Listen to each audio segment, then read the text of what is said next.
Good good morning to all. My name is Prakash. I'll be hosting the webinar.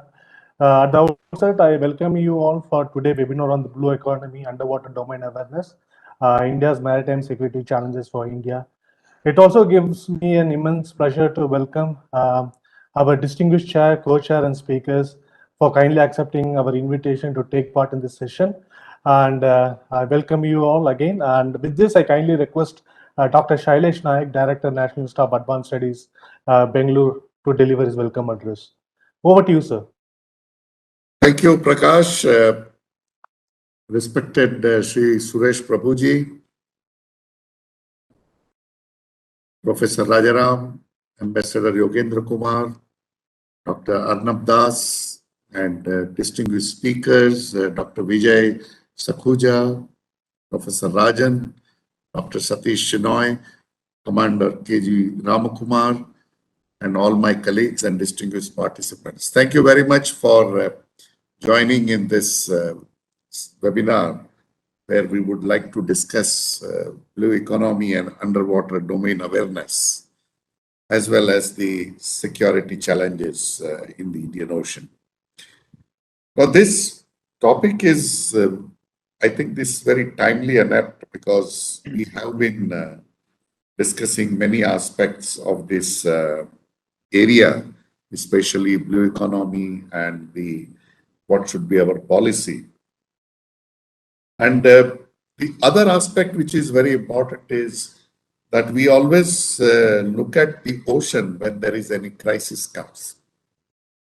And this is not now, but since the civilization began almost 165,000 years ago, when the first effect of the natural climate change, when the climate became very cold and dry in Central Africa, and since they were hunters, there were no much food because of drought. The animals also died, and then the first migration started of human, and they reached to ocean, and where they found the fish, shellfish, and that's how they survived. Similarly, for energy also, in last century, we broadly depend on the fossil fuels coming from the ocean. And now again, we are looking at the ocean. The UNESCO has declared this decade as the decade of the oceans. That means essentially we need to know the ocean, both not only for resources alone, but also how we can protect the environment and make the progress. And that is why the word blue economy has come, which is beyond the green economy. That means we would like to protect the environment. At the same time, we want to ensure the prosperity in view of the climate change. And the climate change is going to put a lot of issues. And I think this is the area which we need to use it for our resources. And since we are going to depend on this for a variety of economic activities, including for the fishery, which is living resources, and many other things, non-living resources, the minerals, energy, both on the coast and on the deep ocean. This will lead to the issues related to shipping, because you need the trade shipping. The industries are now coming more on the coast. As you see on the developed world, most of the thing is located in the coast. And in India, it has already started. If you see the growth on Indian coast, it is much higher than the hinterland. So all these activities, and there are many programs which all of you are aware, which Government of India has declared. This also needs very special planning, both of the coast and the marine special planning. And India is one of the fortunate country where the very detailed maps of the coastal zone management are available for the entire country. Not only that, the hazards is one which is very critical for economics. That also the information about where the hazards, necessary warning systems, let's say for cyclone or a tsunami, they are in place. Now, all these issues of basically deals with the economy and how we can move forward. But when you want to protect the economy, I think we also need to have a clear idea about the securing, say maybe shipping lanes, securing our resources. I remember in last decade, we had tremendous difficulty even on the Arabian Sea to do investigation because of the piracy. And of course, later on, the Coast Guards and Indian Navy provided some support so we could continue. So the security is also equally important for moving forward. Now, all these issues which will be has to be addressed in a manner in which we would be using all the environmental data which is available from the ocean. But the challenge is now we need to correlate this data along with the other economic data. And this have a different structures, formats, and how do we put this together so that we can build an accounting framework by which we can say that these are the activities which is likely to benefit the Indian economy. Now, there is a one rough estimate, so the total mineral wealth and the living, non-living, maybe around $600 billion. But now, how do we use this information in a manner in which we can convince government that the investment in the ocean is going to pay you back? So I think we also need the overall framework by which we account the benefits coming from each of these activity. And lastly, I think all this has to come into the policy framework. And I think today's webinar will provide very important insight into how we can bring about the blue economy policy in the country. I welcome you all, and especially Sri Suresh Prabhuji, who has been kind enough to give a keynote address, and I'm sure that we will all benefit by his wisdom. Thank you very much, and I welcome you all to this important webinar. Thank you. Thank you, sir. Thank you very much for the kind remarks. And I'd like to invite Dr. and Commander Arnab Das, Founder and Director, Maritime Research Center, Pune, to deliver the introduction remarks. Today, Maritime Research Center is launching a new website. So I congratulate and also hand over this session to him. Thank you, sir. Over to you. Thank you, Dr. Prakash. Sailesh Naik, sir, thank you so much for coming together and giving us the leadership to host this webinar. And thanks to you, NIS, I think we have a very distinguished panel as well as some very distinguished people in the audience. I can see Alok Joshi, sir, Pratap Heblikar, sir. Alok Joshi, sir, was the chairman NTRO. Heblikar, sir, has been Special Secretary to the Government of India. And there are many senior people in the audience. I'm not able to name everybody.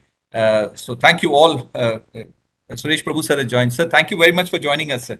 I'll make a small presentation on what UDA is about. The Underwater Domain Awareness Framework, Sailesh Naik sir has very nicely brought out the importance of the oceans and the underwater domain.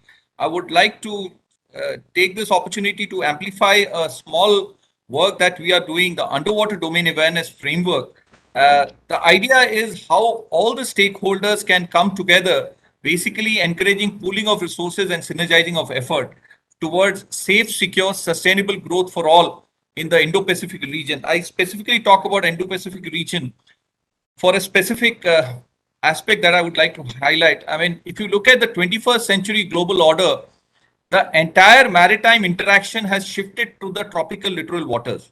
This has multiple political, economic, and military connotations.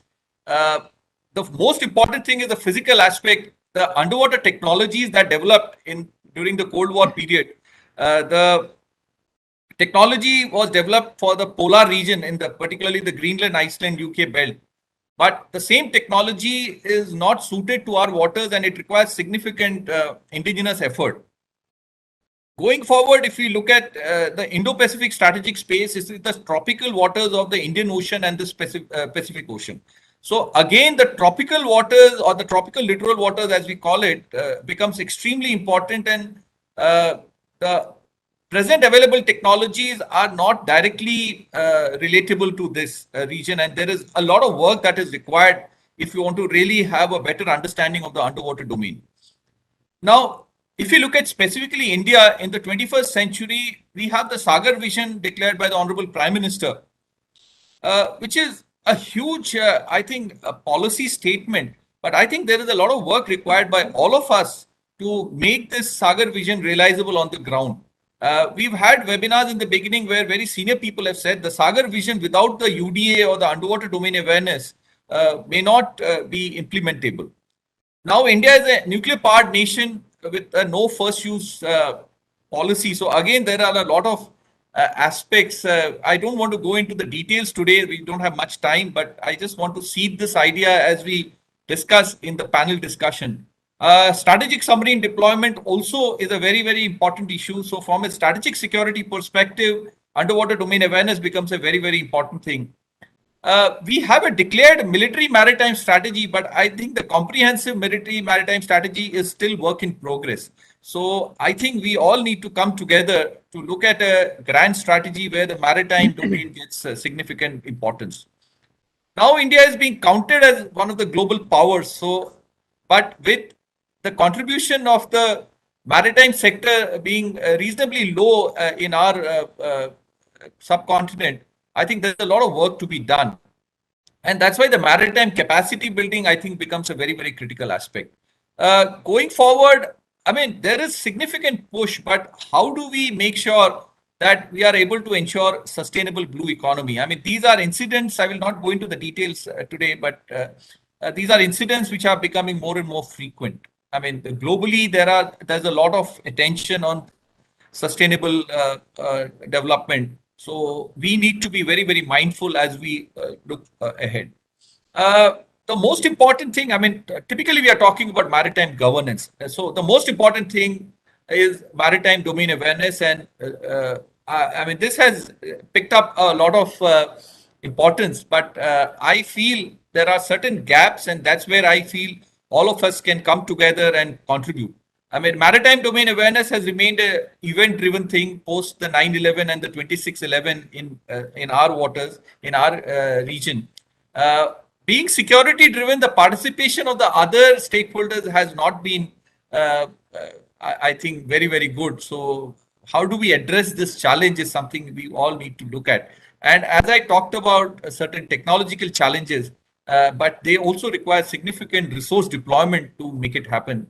So unless everybody comes together, it is not achievable. In terms of stakeholders, I think this audience is very well informed. I mean, security, blue economy, environment and disaster management, and science and technology. Just to quickly elaborate on this, now when we talk about nuclear submarine deployment or even detection of, I mean, we have a significant security challenge as well. And the Kasab incident was just a reminder. So the security concerns, the political volatility in our region. So there is, I think, a lot of focus, and their underwater domain will require very, very special effort. In terms of blue economy, I think the fishing industry also faces significant challenges. We look at the Indian Ocean for oil security also, I mean, energy security. So a whole lot of work needs to be done. The government of India has announced significant importance for deep sea mining, but I think the capacity building is very, very important. We are very happy to have Satish Shenoy sir with us today, and sir will be, I think, definitely speaking about the acoustic capacity building, particularly with respect to the deep sea mining as well. Going forward, even from the environmental perspective, I talked about these strandings. I think a much more comprehensive view needs to be taken, and huge amount of capacity building is required. And how do we put systems in place? That is very, very important. And disaster management, I mean, even in our subcontinent also, we are seeing this more frequently today. Now, science and technology, I think, will always remain the driver. I mean, if you look at the first picture, our understanding of the ecosystem underwater in our region, and when we say UDA, we are not limited to the maritime domain alone. Even the freshwater systems have a very, very important role, and they need to be given adequate importance. So how do we bring in more science and technology, whether it is robotics, whether it is artificial intelligence? All of them need to be given significant priority, and this needs to be taken up in a very, very different manner. This is the larger framework that we talk about. And here you can see that the cube actually lays out the complete policy, technology intervention and significant capacity building or the acoustic capacity building that is required. You can see the different faces represent the different stakeholders, but the core will remain the acoustic capacity building, because unless our sonars give better performance, and for that, I think all stakeholders need to come together and contribute, both in terms of resources and the know-how. Just to elaborate and take this forward, even a basic thing like underwater radiated noise. As a nation, if we can bring people together, I mean, different stakeholders, underwater radiated noise is extremely important for the Navy from an acoustic stealth perspective. But even the acoustic habitat degradation is very important from the sustainable development goal that we talk about. And I think that is getting global attention. And I think a lot of work, and from the ship designers and ship builders also, if all of them come together, then it can be significant acoustic capacity building that can happen. Just to give another example, sediment management.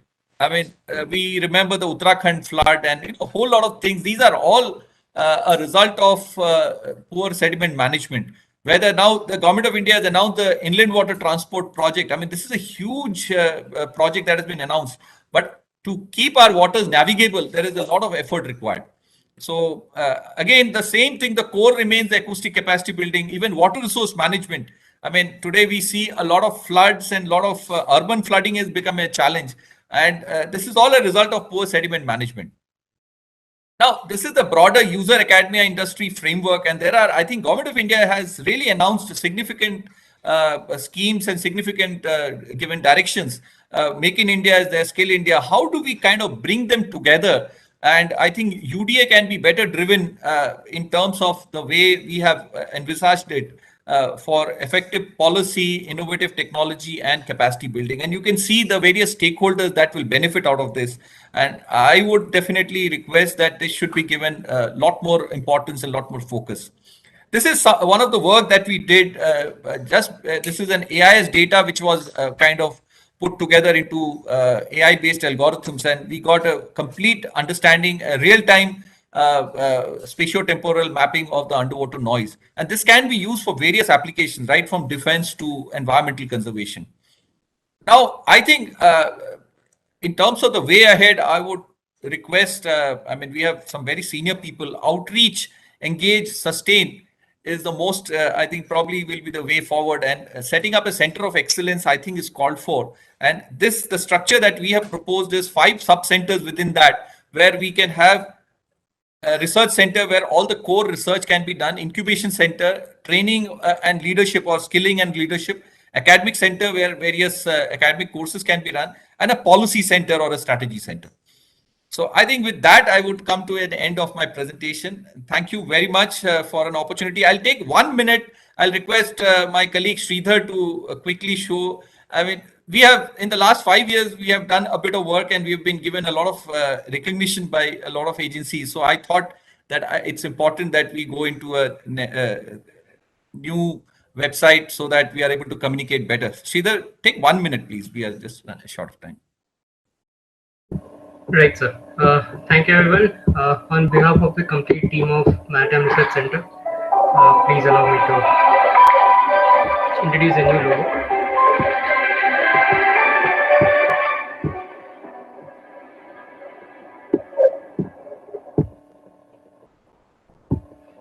Over the years, MRC has developed manifold, and we thought that a new website would better show our dedication towards the underwater domain awareness framework that we support to.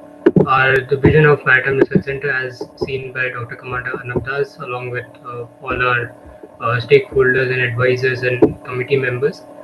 This website aims to bring all of it together. We consider ourselves as a think tank, tech tank, and a skill tank working continuously towards the driving continuously the underwater domain awareness framework. A knowledge center is one of the key aspects of our MRC website, where we wish to uh, put forward all our publications to for everyone in the open community to have a look at all the articles that we've published, all the work that we are doing. We also have another platform known as the UDA Digest, which is an open platform for people who wish to put up their articles regarding UDA and any and all kinds of articles that they wish to write regarding the UDA. We publish them in a UDA Digest. These articles, along with all the other articles, are presented in the Knowledge Center for us, for everyone. We also have built a microsite specifically for the underwater domain awareness framework, and we would encourage everyone who wish to explain the UDA framework can use this particular microsite. It basically explains all the different dimensions of the UDA framework and how all of that amalgamates together to form the complete picture. We are also thankful for the UDA framework to be recognized by multiple bodies, including the Indian Navy, Inland Water Transport, DRDO, CSIR, industry support, and many other leading bodies. Uh, Moving forward, we feel that all the contributions that have been done by MRC towards enhancing the UDA framework should also be displayed to everyone, and we have created a news section for it. The news section basically displays the quarterly newsletter that MRC releases in terms of whatever work that it has performed, and yeah, sorry, the quarterly newsletter, followed by all the media coverages that we have received, both online as well as offline, and all the events, the recommended events that we have had so far. And people can go and look at all the other events as well. The complete list of events, ordered chronologically, can be seen on our events page, which in detail explain each and every single event, along with the link to download that particular event and a couple of photos, snaps of each event as well. Moving forward, the key dignitaries like yourself, they make some extremely important points towards enhancing the UDA framework. These important points, 1 or 2 minute snapshot we take and we put them out as a UDA dialogue. People can visit those UDA dialogues within our website, as well as some of the key concepts of some project ideas of the UDA framework come under the spotlight section of the UDA. People can join us both as an individual, corporate, or as an academia. As an individual, people have multiple options, either as a student member or a young professional or a premium or a patron, and they have varied benefits. People can go into an individual page of each of these membership to have a look at what the benefits are. You can also associate with as a corporate or an academia, along with multiple other corporates and academic institutions that have associated with us, and we are thankful for the same. And of course, everyone is welcome to join us as an intern or a research fellow, depending upon your research idea and depending upon the expertise and what you really wish to perform. We offer a very varied types of fellowships and internship opportunities, and we would request anyone and everyone who has an interest in this particular field to associate with us. That's it. Thank you. Over to you, Dr. Prakash. Thank you, sir. Thank you, and wish you all success with the new website. Moving on, it gives me immense pleasure to welcome and introduce our honorable GS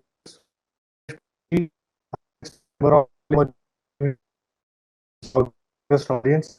Thank you very much, sir, for taking your time out from busy to attend the webinar and to make to deliver a keynote speech, sir. Over to you, sir.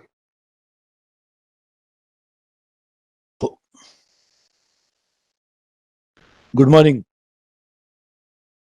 And I really, can you hear me? Yes, sir. Yes, sir. Yes, sir. Yes. Yes, sir. Okay. So good morning, friends. And let me thank Dr. Naik and Dr. Das for coming together for this very important event.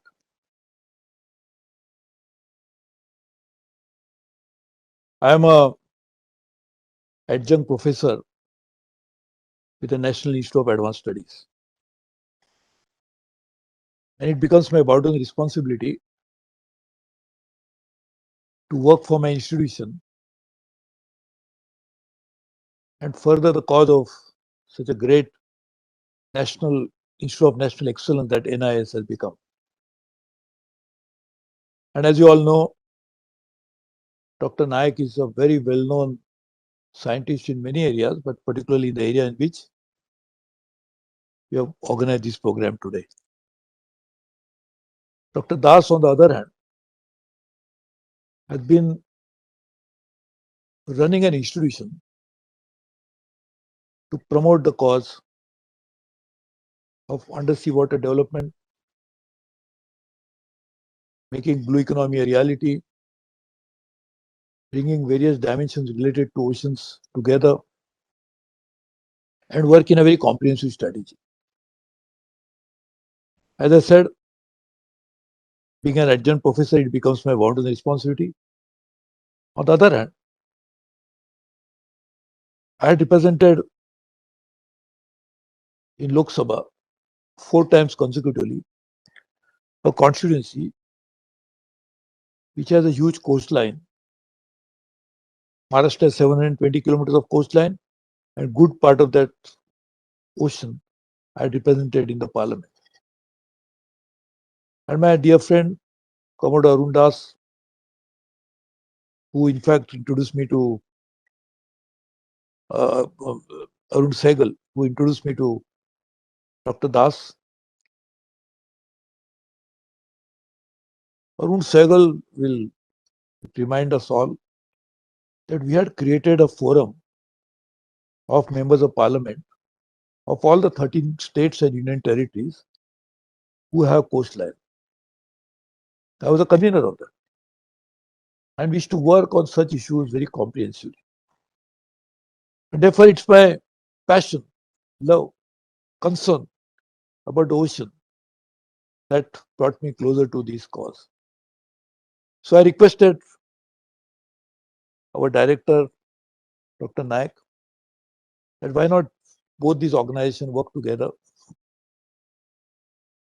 to promote the cause which is so important for all of us.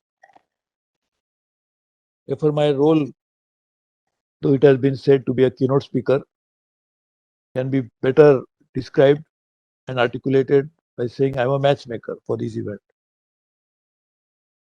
And as you can see, both eminent institutions are competent enough to take this idea forward.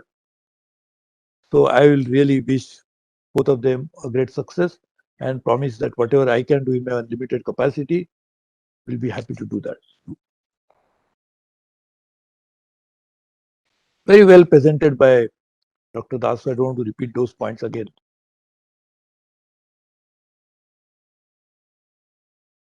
As we all know, the whole world, dominant part of this planet is oceans. More than 70% of area is covered by the oceans. So those who live away from oceans, they may think, what do I have to do with this? I am not concerned with oceans. That for somebody who is a seafarer, for somebody who is a farmer, the fisherman, it is his concern. Incidentally, fishermen are almost 350 million. The world who are dependent on the fisheries, the people who depend on fisheries, who get jobs, 350 million people. So it's not small number. Anyway, but still we can think that's their problem, not my problem.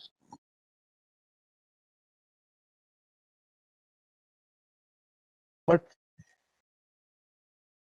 if there are no oceans, and there are no oceans, living oceans, oceans which are healthy oceans, I think no one can live life on this planet.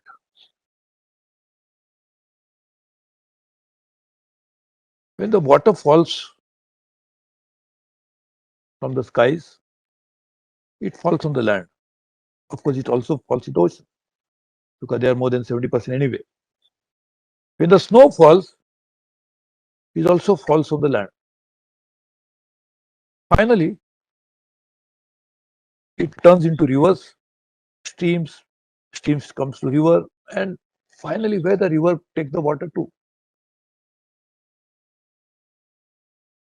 The rivers take the water to the oceans. So just imagine there are no oceans and the water was only falling on the land. By now, no one can even live on this land because by now this would have been thousands of meters high water on the land all over.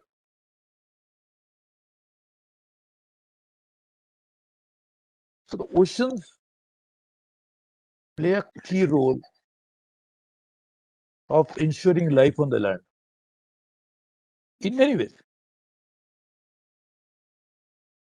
They also maintain the ecological balance. All these greenhouse gas emission that happens in the world, the carbon that is emitted on the planet, oceans absorb it. They are the biggest carbon sinks of the world, even bigger than the forest. Forests are also carbon sinks. So they maintain that balance. And if there are no oceans, we cannot even think about life on the land, or there cannot be life on the planet. In fact, the nature has created oceans to ensure that the life remains in all part of the planet. There is a life even in the desert. So life is there all over. But the life can be sustained only when that ecological balance of the planet is maintained. The key role of that maintained ecological balance is played by the oceans themselves. Of course, it's besides that how much fish we draw from the oceans, how many people live because of the fisheries. I said number of people, the jobs are created. But if there are no fish, what would happen to the proteins intakes of the world? What would happen to the people, otherwise the health? So all that is provided by the ocean. Now, of course, we are not probably satisfied as human beings by causing the kind of destruction that we have caused on the planet. And we have destroyed the good part of terrestrial biodiversity, big one. It didn't start now. We started the time the first human being started going into different parts of the planet. They destroyed megafauna wherever they went, from New Zealand, Australia to America, wherever they went, they destroyed it. But that happened many years ago, many centuries ago, thousands of years ago. But the destruction that has been caused post-industrial evolution in the last 2 centuries is responsible significantly for the climate change today. And in the process, we have destroyed more or less good part of biodiversity.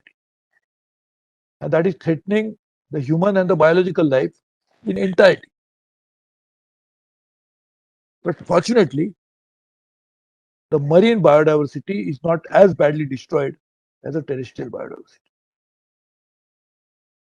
And therefore, whatever strategies we are discussing today, we must ensure that ecological balance has to be maintained. And in doing that, the marine biodiversity has to be protected. Otherwise, whatever we talk about the economic benefits from the oceans, if there are no oceans, can there be economic benefits? And can there be oceans without a biodiversity? And can the biodiversity, the marine biodiversity, be maintained unless we have the ecological balance? And therefore, economic benefits accrue to the humanity from the ecological biodiversity. The medicine that we get from the biodiversity. The forests provide water. Actually, the fresh water source comes from the forest, but that's from the terrestrial side. But on marine biodiversity is also equally important. So therefore, my fundamental request to all of you, because I don't want to repeat the point that has been made by Dr. Das already, is the point that we must keep in mind while we keep oceans as a source of security, very important. The oceans, and particularly the subsea level, and when we go below the surface, and go deeper and deeper into the oceans, there's a huge deposits available for sure. In fact, hydrates, people are trying to develop source of energy from there. Japanese are working on it very aggressively. As it is, we draw oil from there anyway. A good part of oil is now coming offshore. Now there's a shale gas, shale oil. So undoubtedly, oceans, and even if you look at fisheries, etc., economic opportunities. Tourism is an economic opportunity. All that come from oceans anyway. So economic opportunities are derived even today from the ocean. There is obviously a point that we can derive even much more than what we are deriving today. While doing that, we must keep in mind the fact that those opportunities will be available only when the oceans remain alive and healthy. To keep that, we have to also make on all these issues. Dr. Das mentioned, and therefore I just touching this point, about one of the challenges that oceans are facing is the sedimentation. That inhibits navigation. The function of river, when they bring the water to the ocean, along with it, it carries such soil which are not excess or not needed on the planet, on the land. Today's problem is that we are getting too much of soil coming into the ocean. That's the cause of sedimentation. Why so much of soil comes into why the rivers have to carry so much of soil to begin with? And as Dr. Das correctly pointed out, the flood that we are getting and the different challenges we are getting, or even the challenge of landslide that happen, so cause of natural disasters. Why do they happen? Partly, this is the law of nature, it will happen anyway. But substantially, it is happening because of human intervention. The deforestation that is happening is now not allowing, when the rain comes, the soil, because there is no one to hold the soil. The tree cover has gone. And because that's gone, the more soil is taken to the ocean, to the rivers. That's the cause of sedimentation. So how to prevent it? Only by dredging? You can keep dredging it, millions and millions of tons of soil away from it. Or to prevent it by ensuring that on the mountains, we ensure that tree cover is also maintained. So that will itself will explain to us that if you want to maintain don't want more sedimentation to prevent challenges for navigation, you have to first take care of land properly. And therefore, it's all interrelated. So we cannot discuss oceans on a standalone basis unless we think about the holistic part, how the nature has created this entire ecosystem. And therefore, I'm very happy that we are discussing this. And I'm sure we keep very important element of all this in mind. The cause of creation and the cure of creation, cure of solving that problem. If you don't know the cause, we cannot cure it properly. Again, as correctly pointed out by Dr. Das, this is a big challenge. Most of the trade, global trade, goes through seas. In fact, the tension that we are experiencing today in South China Sea, because the bulk of global trade is passing through that important waterway. And that part is also important strategically, because the trade is happening, and if the trade is not protected, economic interest will be lost. That will have a strategic impact. And therefore, strategic challenge is there, military challenges. People are trying to put all the weight behind it to even protect a small little island, which was not even inhabited. So just imagine, and I fully agree that we have to also keep in mind our economic interest, not just by going sub-sea, but also on surface of the sea, to ensure that when the traffic is flowing on there, it has to be protected properly. So therefore, our maritime borders, our maritime interest, and therefore the importance of Navy into all this comes into play because of underlying economic activities they have to protect as well. Also, we have to protect our huge maritime borders. In fact, our maritime borders are so large that we are almost part of Southeast Asia.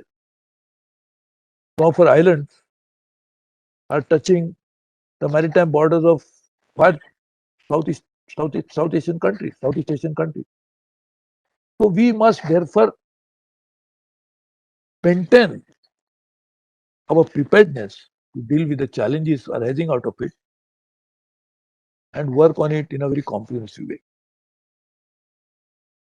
The blue economy envisages, in fact, please remember it, where this Sustainable Development Goal 14 comes from,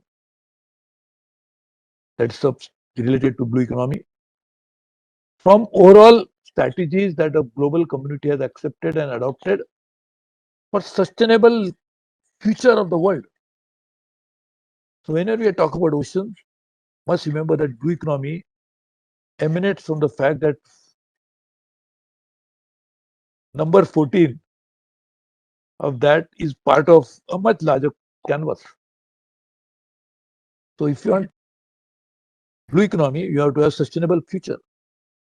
And if you have to have sustainable future, you must keep in mind all these underlying issues properly. And therefore, we must keep in mind many important aspects of this. I'm very sure, and therefore I was trying to, as much as possible, avoid the reference or repeat the point that have already been made by very eminently and very efficiently made by Dr. Das. But I am very sure that today's program will help us first bring good professionals in this field like Dr. Das and a world-class academic institution which deals with research on an applied basis as well to come together. So NIAS and MASI coming together will help us to prepare a proper strategy. The advantage of NIAS is that they have multi-sectoral capabilities within the organization. The exceptions, they have me also, which does not possess any expertise. But I am very happy that today's program is the beginning of that process of creating a very workable on the ground step. We should not repeat the mistake that we have made while managing our land resources, and we should therefore avoid those mistakes when we deal with our marine resources. And if we can do that, we can really succeed. In fact, if you really look at it, all the land on the planet doesn't meet each other necessarily, but oceans do meet each other. This is a very important element of the management of resources. And therefore, we have an obligation. If I pollute, if there is a oil leak in the ocean, it affects so many people all over the world. So therefore, we must keep that in mind and work in a very efficient way. Security strategies have to be taken on board. Economic utilization of resources has to be integrated into this. The human aspect of that has to be at the center of it. And all of this must be done in a manner that sustainability will never be overlooked. I'm sure you will do all this. And I wish all the participants, I must thank them to begin with for participating in such an important program and offering your great expertise. And I'm sure we all will get opportunities to work together to keep our oceans free from all the challenges that we are facing on the planet. Let's hope for the best. All the best to you. All the best for the future of this program, but particularly the future of the oceans. Thank you very much. God bless you all.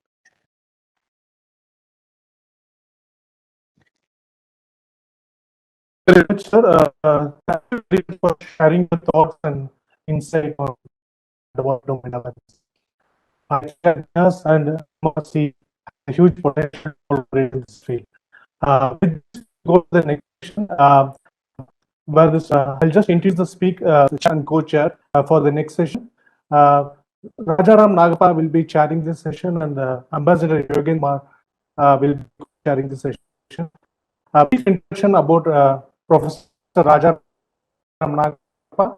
Professor Nagapa is a visiting professor at International Strategy and Security Studies at Bangalore. And he specialized in and has worked extensively in the development of propeller. Happy to have you, Suram sir. Thanks. And co-chair Ambassador Yogendra Kumar retired from the Indian Forest Service in 2021. Thank you very much, sir. Again, over to you, to Professor Nagappa. Thank you, sir. Thank you, Prakash. Thank you. Good morning to all of you. Dr. Shailesh Nayak, Director NIAS, Arnab Das, Director Maritime Research Center, Dr. Suresh Prabhuji, Member of Parliament, and who delivered today's excellent keynote speech. Ambassador Yogendra Kumar, who is co-chairing this panel with me. Distinguished panel members, invitees, webinar attendees, welcome to all of you. In addition to my greetings from NIAS, let me take this opportunity to indicate the importance of the underwater domain, and the overall sea domain has already been very specifically put out by all the three speakers. Dr. Nayak made a fantastic opening remarks where he talked about the decade of the ocean. We tend to look at ocean only when a crisis looms. And also the type of resources that have already been established, but perhaps need to be brought more to the open domain. And importance of the security of the shipping lanes, security aspects he stressed quite a lot. Dr. Das also in his opening remarks went through the UDA protocol that are there, the framework they are working on. And I think today, in terms of overall capability, a lot more things can be done. And Dr. Suresh Prabhu very clearly brought up the preservation, importance of the preservation of biosecurity and keeping the oceans alive and healthy. If you want to do this, obviously, your awareness of the seas and at the surface, below the surface, on the seabed, all these three are very important parameters. The vastness of the maritime domain is known and adequately talked about. And I don't see any point for me to repeat what already the important messages that we have received in the morning. But what is important is to be aware of what is happening on the surface below, the surface on the sea, on the surface as well as on the seabed. To be aware of the actions, the drivers for the action, both technological and policy related drivers, and the changing security scenario. If I draw a parallel from the space security awareness, the European Union, for example, views objects in space from a very defensive angle. That is, requirements needed for protecting their space assets. Whereas the US lays stress on the intelligence, surveillance, reconnaissance, environmental monitoring, control and command requirements. I feel for considerations of underwater domain awareness, an approach closer to the US view of space but more brought out to the sea is more relevant. That means monitoring, intelligence, surveillance, reconnaissance, environmental issues, control and command points, all these need to be properly packaged, in addition to ensure how we safeguard our own assets. So this is much more useful in my opinion, and it is useful to see what elements can be tapped for the near, mid, and long-term adoption. I was just looking at recently a thought-provoking analysis document has come out of the Takshila institutions. I don't know, I hope any of you have looked at it, but then it's worthwhile looking at the paper which is called India's Path to Power, Strategy in a World Adrift. It is authored by very eminent people. Ambassador Shyam Saran is there, Ambassador Shivashankar Menon is one of the authors, General Prakash Menon is one of the authors, in addition to other important people from Takshila. Authors make 3 important points in relation to the Indian Ocean. Point 1, with US gaining self-sufficiency in energy requirements, it will look for partners who can share the tasks being carried out by the US Fifth Fleet with regard to maritime security and sea lanes of the Arabian Sea. Suggestion made by the eminent people is India should share the burden with countries having interest in this region. And these, not only the literals, they also suggest that we should perhaps partner where important, where necessary, with China and Russia. Point number 2, the open geography and presence of multiple actors has maintained some sort of geopolitical equilibrium in the Indian Ocean region. This equilibrium is very fragile, and it's under threat from the west as well as the east. At a time of heightened contention and rivalry, India has no option but to increase its commitment to the security of the Indian Ocean. There should be no diminution of resources and attention to IOR. And number 3, increase in arms, submarine fleet, weapons, as well as territorial disputes have led to a rather added to the fragility of the situation. Chinese submarines have entered the Indian Ocean every year since 2014, and number of littorals have added submarines to their own fleet.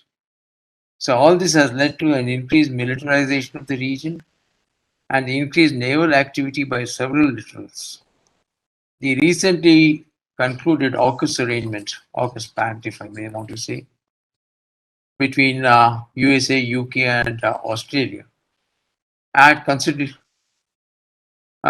considerations of the IOR also becomes important. What worries, whereas this is important from a security angle, to what extent it will encourage nuclear submarine technology proliferation, and therefore new platforms based on nuclear technology with long endurance submerge this one, what type of security threats they will add. We have to keep that in mind. So unmanned underwater systems, other dual use underwater technologies add to the traffic. In these circumstances, India has to take up action to enhance security of the Indian Ocean. Technology, policy, diplomacy, and strategic tie-ups with a view to enhance our domain awareness, it must be put in place. The IR study is exhaustive, and I don't think in one webinar we are going to cover the whole gamut of issues that is this one. So I personally feel this is a beginning, and we need a number of such thinking, exchange of ideas, and deliberations so that we can bring out a good policy paper and bring it to the attention of the government. I consider therefore as a beginning, and I look forward to our panel of experts when they're going to share their thoughts. Before I pass on to the panelists, could I request the co-chair, Ambassador Yogendra Kumar, to share his thoughts, and maybe then we'll get on to the panel. Ambassador, floor is yours. Thank you so much, Chair. Dr. Shailesh Nayak, Commodore Arnab Das, Honorable Sri Suresh Prabhu, and Chair Professor Nagappa. I want to thank the organizers of this webinar, the National Institute of Advanced Studies and the Maritime Research Center, on a unique and hitherto underappreciated perspective. The challenges of the blue economy and maritime security for India are to a certain extent 2 sides of the same coin, if we look at non-traditional security challenges, which are no less pressing for us than the traditional ones. This seminar, however, goes beyond it, as it looks at the 360-degree application of the UDA to the entire gamut of marine and maritime challenges as they affect our national well-being and aspiration for a larger role for India in the years and decades ahead. We've had the good fortune of benefiting from the profound reflections of Director NIAS, one of India's most influential policy makers in this sphere, and Honorable Shri Suresh Prabhu, a distinguished thought leader on the subject at home and abroad.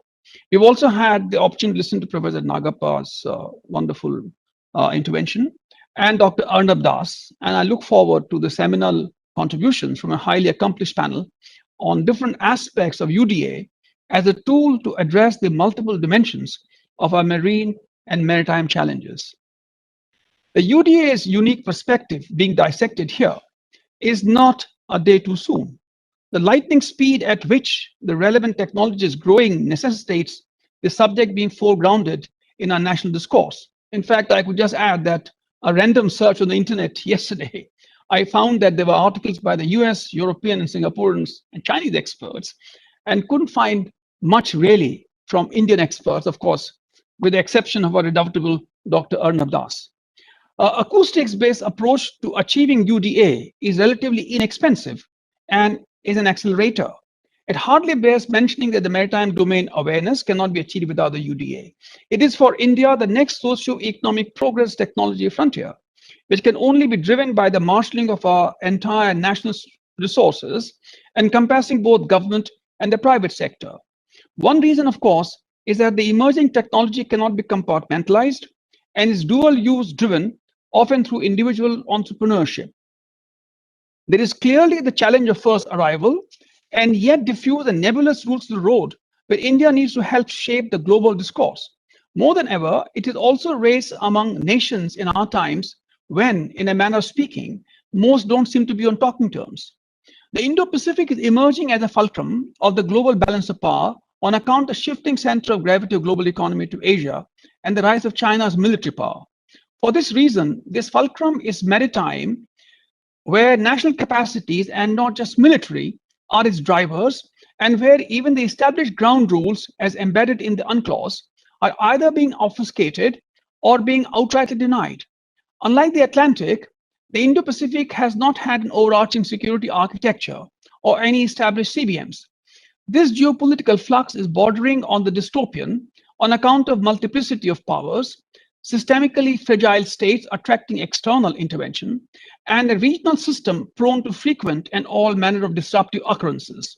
Freedom of navigation issues, contested and shifting maritime claims, absence of naval and maritime CBMs, depredation of marine biodiversity, unsustainable use of marine resources by state and non-state actors, destabilizing effect of spillover of the overland conflicts, and ocean global warming crowd a rather confused maritime scenario in the Indo-Pacific region.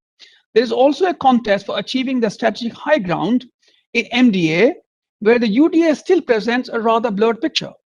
The littorals are acquiring, as I mentioned earlier, in a somewhat unplanned manner, the hardware, the software for underwater capabilities at an inherently destabilizing pace at a time when technology is being developed at breakneck speed. The recent example of a US nuclear submarine hitting an unspecified object in the South China Sea reflects the hair trigger kind of situation.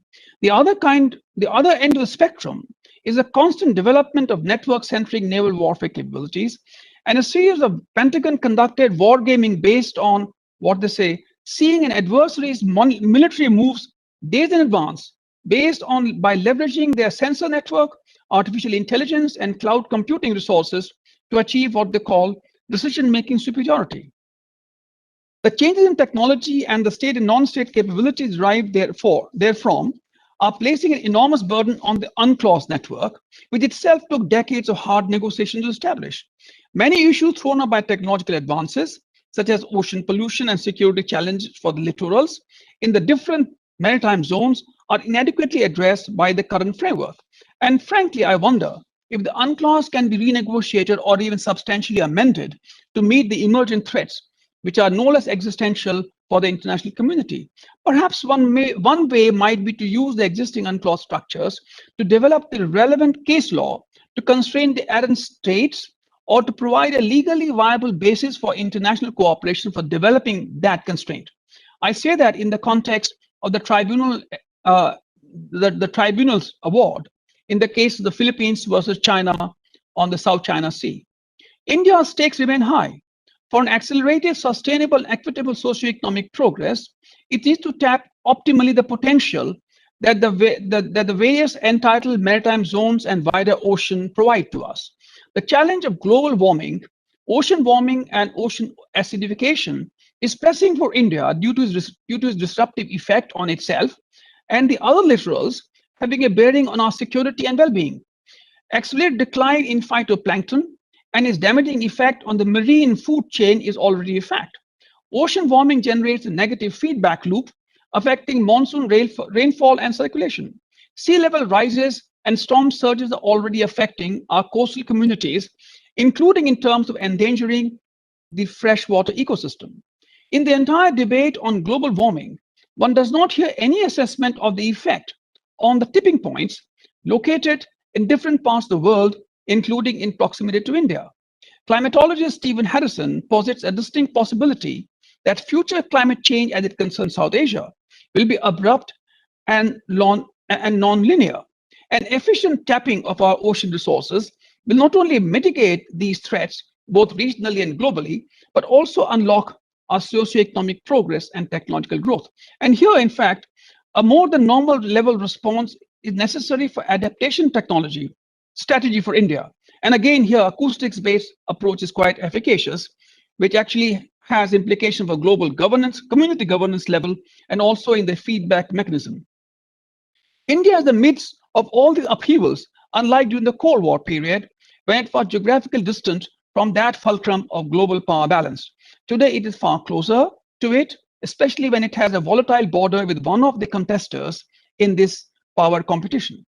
Efficiently deploying our acoustics-based capabilities in the underwater domain would help in enhancing our awareness, and in combination with artificial intelligence, IoT, robotics, cloud computing, etc., would lead to our control over, which is strategic, over the big data and manipulating smart oceans, while others are looking to tap it ahead of us. NATO and EU are already developing programs for such sensor-based capabilities with the involvement of the government, but also government-nurtured tech startups. Already, the estimated potential of global blue economy by 2030 is $3 trillion. All of this is cross-cutting national endeavor, even as the national security sensitivities have to be carefully ring-fenced, and care needs to be exercised that these do not become silos only talking amongst themselves. So thank you very much. I think I'm looking forward to the discussion today. And as I said, we have a fantastic panel for the discussion. Thank you. Thank you, Ambassador Yugandhar, for the very thoughtful remarks. We now proceed with the panel discussion. I think we're running about 15-16 minutes late, so I'll not be very elaborate with the introduction of the participants. They are all very eminent people. I'll be brief. My request is all the other people in the webinar, kindly keep yourself muted so that the bandwidth is available. I would request all the panelists also to keep their address to about 15 minutes. If they are able to cover it, will be very nice. Request you to keep it 15 minutes so that we have some time for discussion at the end of it. Starting now. Prakash, is Admiral Sakuja available? Yes, sir. He is there, sir. Okay, wonderful. Welcome, Dr. Sakuja. So we'll start with you with your talk on the Indo-Pacific and UDA. Dr. Sakuja is former director of the National Maritime Foundation. He is currently associated with a number of think tanks. He was a former Indian Navy officer and specializes in climate change, Arctic affairs, blue economy, and all these things. And he has a number of publications as well. Dr. Sakuja, over to you. Thank you, Chair, for this very kind introduction. I am actually sitting in my car and making these remarks because I'm on a tour down south and in Bengaluru and heading towards Mysore. But then we find that the digital world is connecting us, notwithstanding the distances that are involved. Well, my remarks emerge largely because of the event that happened last week, or a little more than that, about the U.S. submarine having hit an object, submerged object in they called it Asia Pacific region, and they did not specify the location. It doesn't come as a surprise because strategic submarine operations are generally shrouded in secrecy, and the purpose is generally, not really put out for those many reasons. But suffice to say that other commentary tells us that the incident did take place in South China Sea because the submarine thereafter headed towards Guam to assess the damage and conduct whatever repairs. Probably, what was most specific about is this whole incident is that there are issues of safety and security of such platforms. Then the Chinese are particularly concerned, and it didn't come as a surprise to us because the Chinese foreign ministry spokesman said, "What is this going on? They must come out, become more transparent." And I think there's another kind of a war which is now taking place about transparency, about strategic platforms, which again is not the purpose of my remarks this morning. But what does emerge is that little is known about what is on the seabed. Little is known about, as we talk about the underwater domain awareness. It is weak. There are lots of gaps in it. Although the United States does claim that they have a very comprehensive set of charts and they have extensive knowledge about underwater domain for submarine operations, yet the incident has taken place not the first time the submarines have been involved. I think it's been a process which has been there, for several times, and most of the time we don't get to hear what exactly happened. But we do find that there is now a resurgence in the recognition of the importance of mapping the seafloor. There are national initiatives, there are international initiatives, and I thought I'll just share with you and flag one international initiative called the Nippon Foundation GEPCO Seabed 2030 project plan, and they envisage that by another next 8 or 9 years, they should have mapped the seabed. I mean, that's very ambitious, but I guess since they have the technology and they have devised certain framework and plans, I guess they should be able to. But at the heart of all that's happening, we're talking about there is strong emphasis, I call it, on collection of seabed data. It involves number of underwater technologies, underwater platforms. They're using multi-beam transmissions to collect data and to get much higher resolution when compared to those that we tether them across. We send out drones, or we call ROVs, put them down to assess or to determine what's on the seabed. But I think what we are seeing now is from a ship-based system that is tethered ones, we are now talking about autonomous platforms. Now, these will certainly reduce risks and will allow operators to stay away from dangerous situations and still access traditionally inaccessible regions. Um, for example, we have a very interesting project which is on shell ocean discovery, and there's a long X Prize challenge that aims to discover the mysteries called the mysteries of the deep sea and would accelerate innovation for the rapid part of it, uh, unmanned exploration of the seafloor. Now, allow me to introduce a new issue in this discourse. Is about biomimetics, or it is called biomimicry or bioinspiration. The science of mimicking life form and building innovative objects and machines is labeled as biomimicry or biomimetics. It can be broken to read at the word biomimetics, could be broken up to read as bio for life and mimesis for imitation. That means we are trying to imitate what is existing underwater, natural life, or even for that matter, uh, anything that moves under the on the under the sea. Humankind has mimicked. This is not the first time that we are talking about the what is underwater. We've been mimicking this for a long time. If you really look at it, we've borrowed literally how to jump, crawl, roll, swim, and more recently fly aircraft. And these are all Wright brothers took it from various birds that would fly. Furthermore, living life is being minutely observed, and objects and machines are produced through replication, which can take several years to polish to be made more exact copy with similar functions. What is, after all, the goal is to create products to replication of life on Earth, on land, or under the sea. It involves looking at the nature, in particular living and non-living objects and creatures in fine detail, making an engineering design of the object and creating solutions for human problems. It could also involve grafting, cell generation, and prosthetics.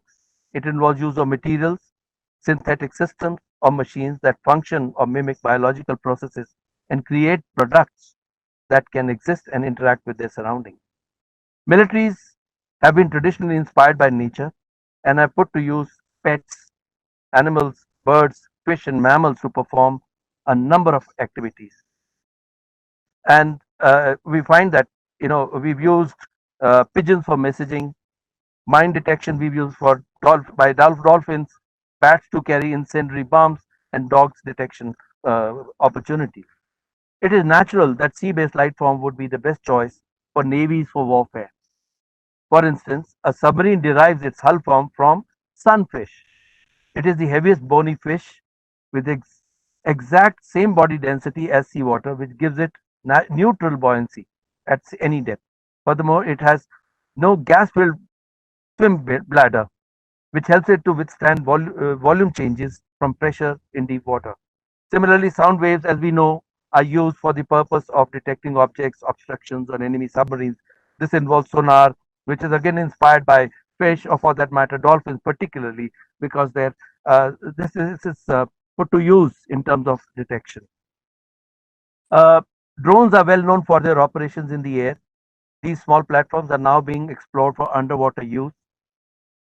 Technology experts are now inspired by remorsa, a small fish, also called shark sucker or sucker fish. This creature attaches itself to a big fish and free rides along, and when it's time for them to go do something, they do and then come back.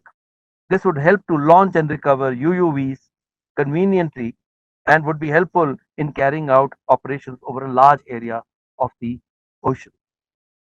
There has been a surge in the number of patents for biomimetic technologies from less than 500 in 1997 to over a few thousands now in the last 2 decades. Some navies have now begun to allocate special funds for developing biocentric or bio-inspired technologies and UUVs that can blend in with their surroundings, move in schools, blend and blend in environment, operate live in ways similar to living creatures that inhabit the sea. This is perhaps the future of underwater warfare, and that's why underwater domain awareness becomes very, very critical. Similarly, swarms of underwater drones could mimic octopus arms and attach to enemy ships and carry out attacks, as also these can be modified to undertake intelligence, surveillance, and reconnaissance missions. Apparently, the US Navy may have already planted drones designed to look and swim like a shark in the Straits of Hormuz and for that matter in South China. So we're going to see more and more investments coming in the biomimetic domain. There will be investments coming in, particularly from the navies, who are now moving toward 4IR enabled platforms. And in that context, I find UDA would be a seminal approach. Dr. Arnab Das institution can contribute immensely to the discourse, or for that matter, building up capacities of the Navy. Thank you very much for your attention. Thank you, Dr. Sakuja. While I wish you a happy holiday, I'm happy that you could take time off while traveling to be with us and communicate your important message, the importance of biomimetics in our underwater overall awareness as well as underwater usage applications. Thank you very much indeed. After the next panelist is Dr. H.P. Rajan, who is going to talk to us on UNCLOS, EEZ, and marine scientific research challenges for India. Dr. Rajan is an extremely qualified lawyer who's worked with the United Nations. He worked as the Deputy Director of the Division for Ocean Affairs and Law of the Sea in the Office of Legal Affairs and Secretary of the Commission on Limits of the Continental Shelf and Secretary of the Meetings of State Parties of the United Nations. Convention on the Law of the Sea until 31st December 2011. He is a very accomplished person, and he was, prior to joining the United Nations, he worked with the Ministry of Earth Sciences. He knows the seas very well, as well as the laws of the seas very well. And yes, I'll request Prakash to circulate the bio of all the speakers to other people also, so that they will have a full information about them. And rather than take up time, it's a very, very elaborate this one. I'm happy that such an illustrious person, or our panel consists of all illustrious persons, are this one. So in addition to delivering several lectures, special addresses on the law of the sea, both in national and international fora, Dr. Rajan is well known in this area. May I request Dr. Rajan now to present his views on UNCLOS, EEZ, marine and scientific research, and underscore the challenges for India. Dr. Rajan, the floor is yours. Thank you, distinguished chair. Thank you for the very kind introduction. I thank Dr. Shailesh Naik, National Institute of Advanced Studies, and Maritime Research Center for inviting me for today's discussions and to speak on a topic, UNCLOS, that is the UN Convention on the Law of the Sea, the Exclusive Economic Zone, and the marine scientific research and the challenges for India.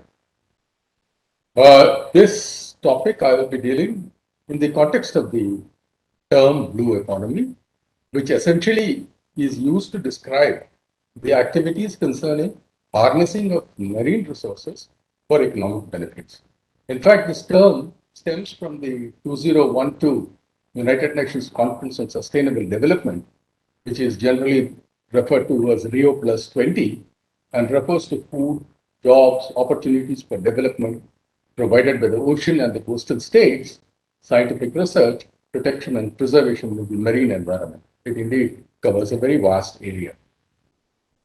The concept note rightly points out that the situational awareness has become increasingly prominent component of the blue economy, where the state wants to have comprehensive knowledge of the situation at or related to the seas.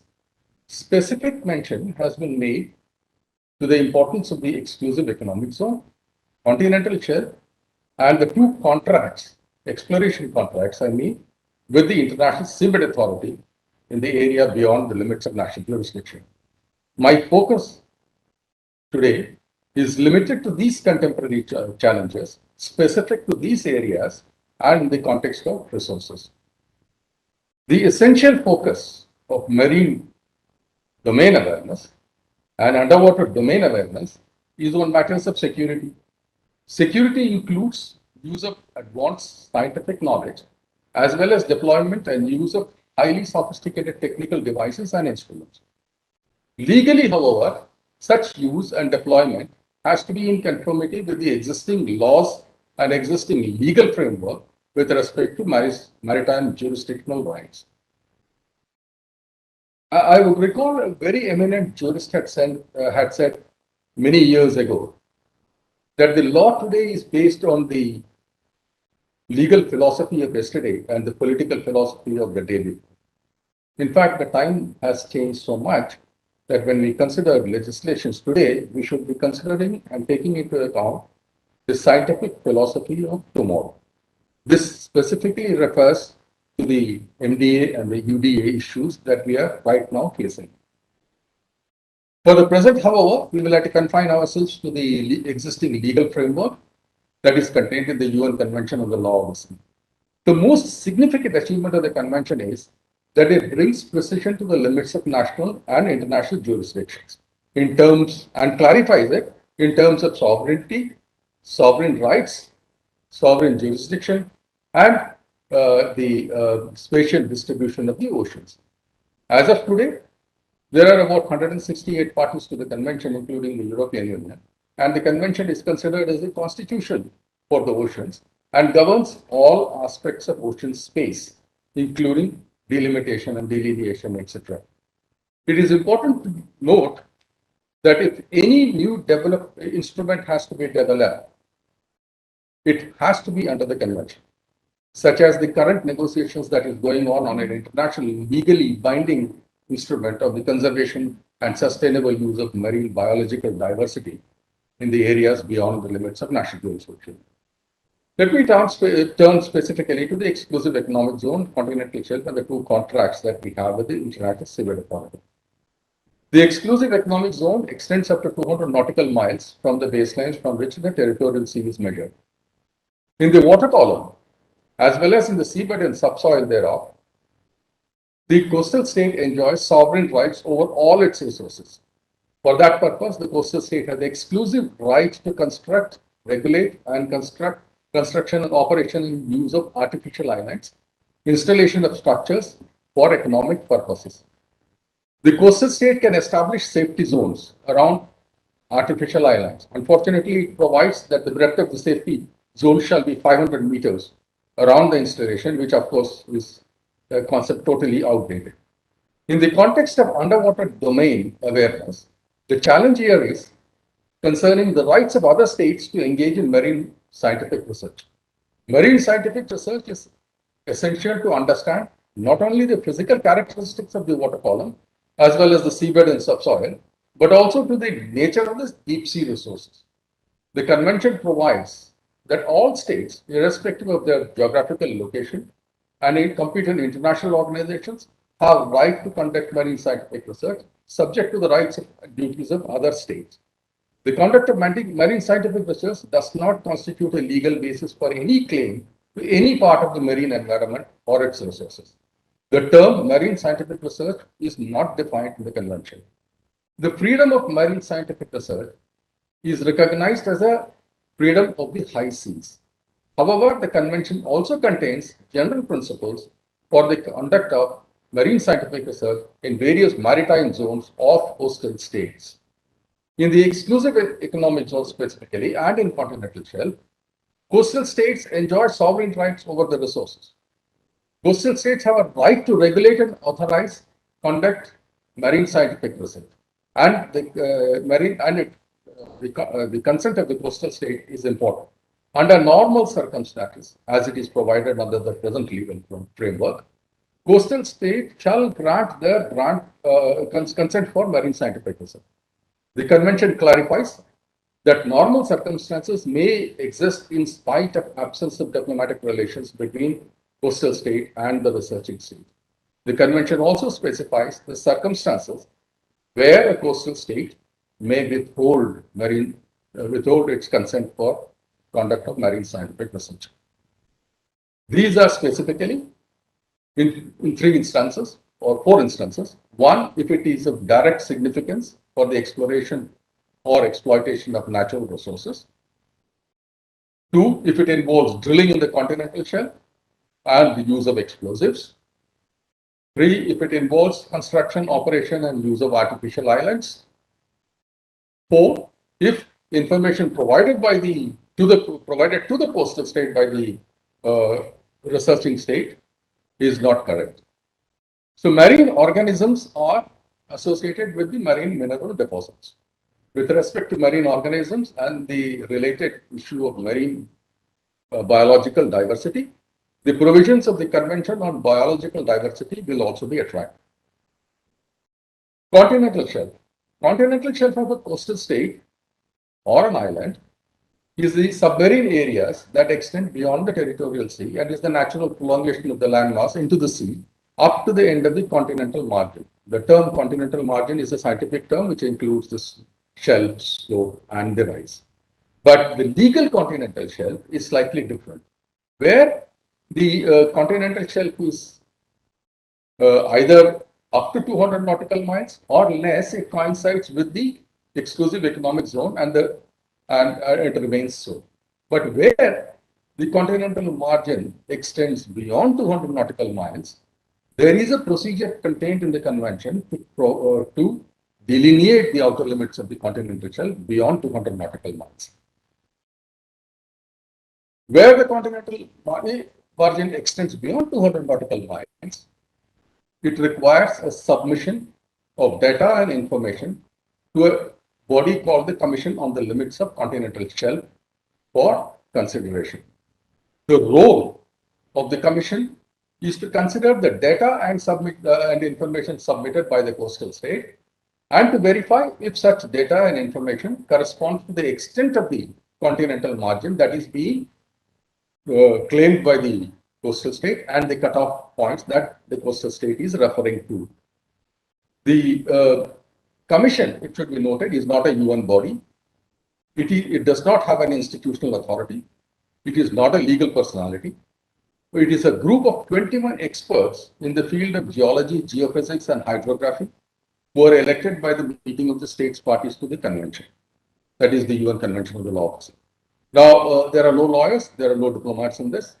It is a purely scientific body which works in its individual capacity to examine the data and information that is submitted to by the coastal state for consideration.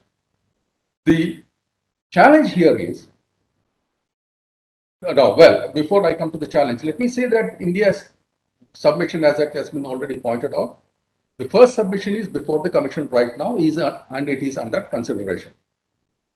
The second submission is expected to be submitted as early as possible. I will come to that also a little later, but very briefly now. There is an important challenge here. The challenge is that the deliberations of the Commission and the subcommission that it works through are all held in private and they are confidential. No records of the Commission and the subcommission are available to anyone. The Secretariat of the Commission is the United Nations Division for Ocean Affairs and the Law of the Sea, and it does not keep the records of the deliberations that takes place between the subcommission and the delegations of the submitting state. So all that is available then is the statement of the chairman of the Commission on the Limits of the Continental Shelf, which gives a very brief outline of the matters discussed or any vote taken, and the title and the nature of the subjects that were discussed. So therefore, what has happened now is that there is an enormous volume of scientific data and information that is being discussed while a submission is under consideration, but is not available to the general public. It is not available to anywhere because states themselves make this as confidential because lots of proprietary information is involved in this. Lots of information from the oil and gas industry is involved in this because they're talking about oil, gas, minerals, and other things in the continental shelf area. The recommendations of the Commission, when it contains a summary, and it is only the summary that is made public. The full recommendation is available only after this coastal state has accepted the recommendations and finalized its outer limits and notified the Secretary General accordingly. Then only that the full recommendation of the Commission will be made public. Now,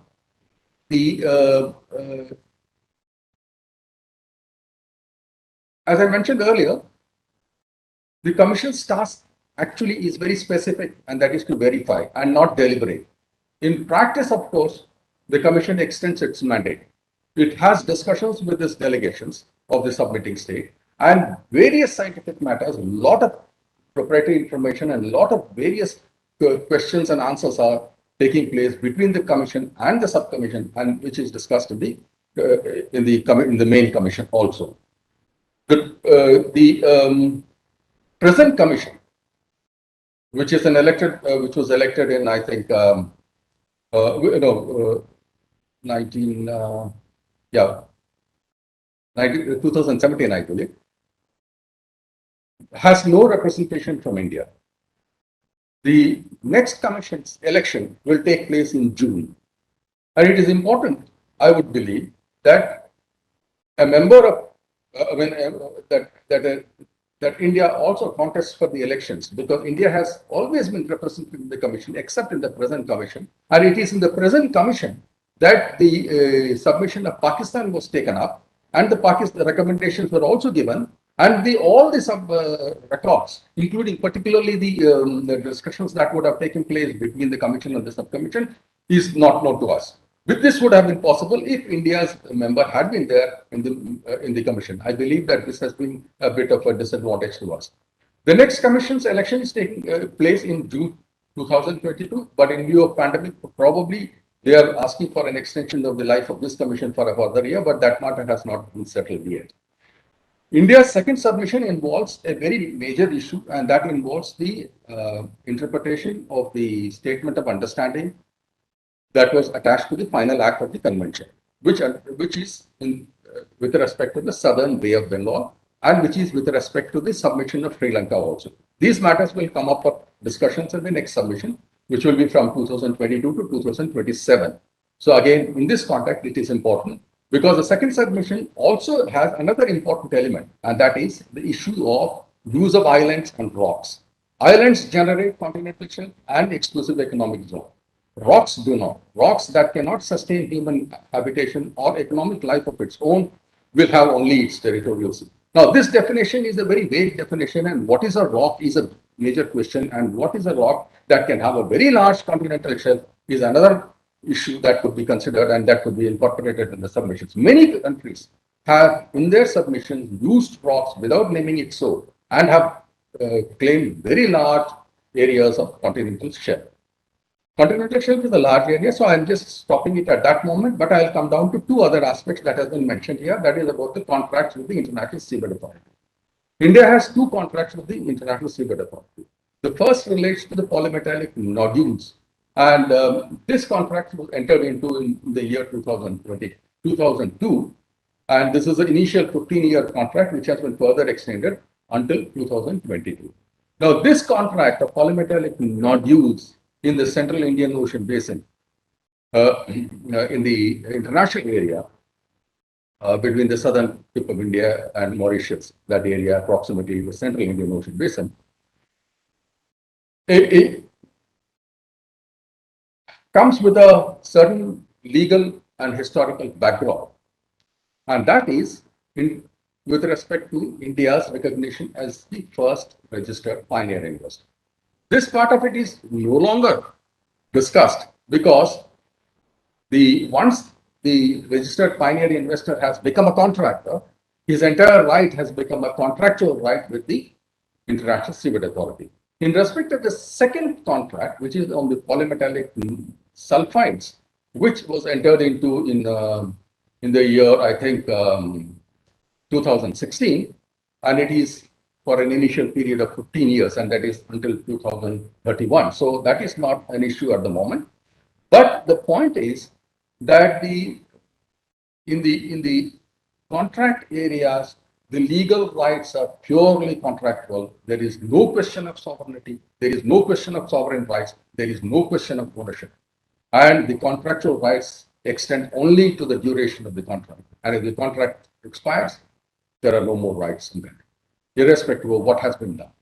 Now, the challenge here is that the first 6 pioneer investors who were also contractors, whose term expired this year, have asked for extension of the exploration contract. The exploitation contract is a far cry because the exploitation regulations are yet to be adopted by the International Seabed Authority. Now, the first 6 pioneer investors asked for an extension. It is time that India asks for an extension of its exploration contract before 24th March 2022. Or else there is an issue. If the application is sent for an extension, the matter will be considered by the Legal and Technical Commission and may take its own time. Finally, there are 2 action points involved in that.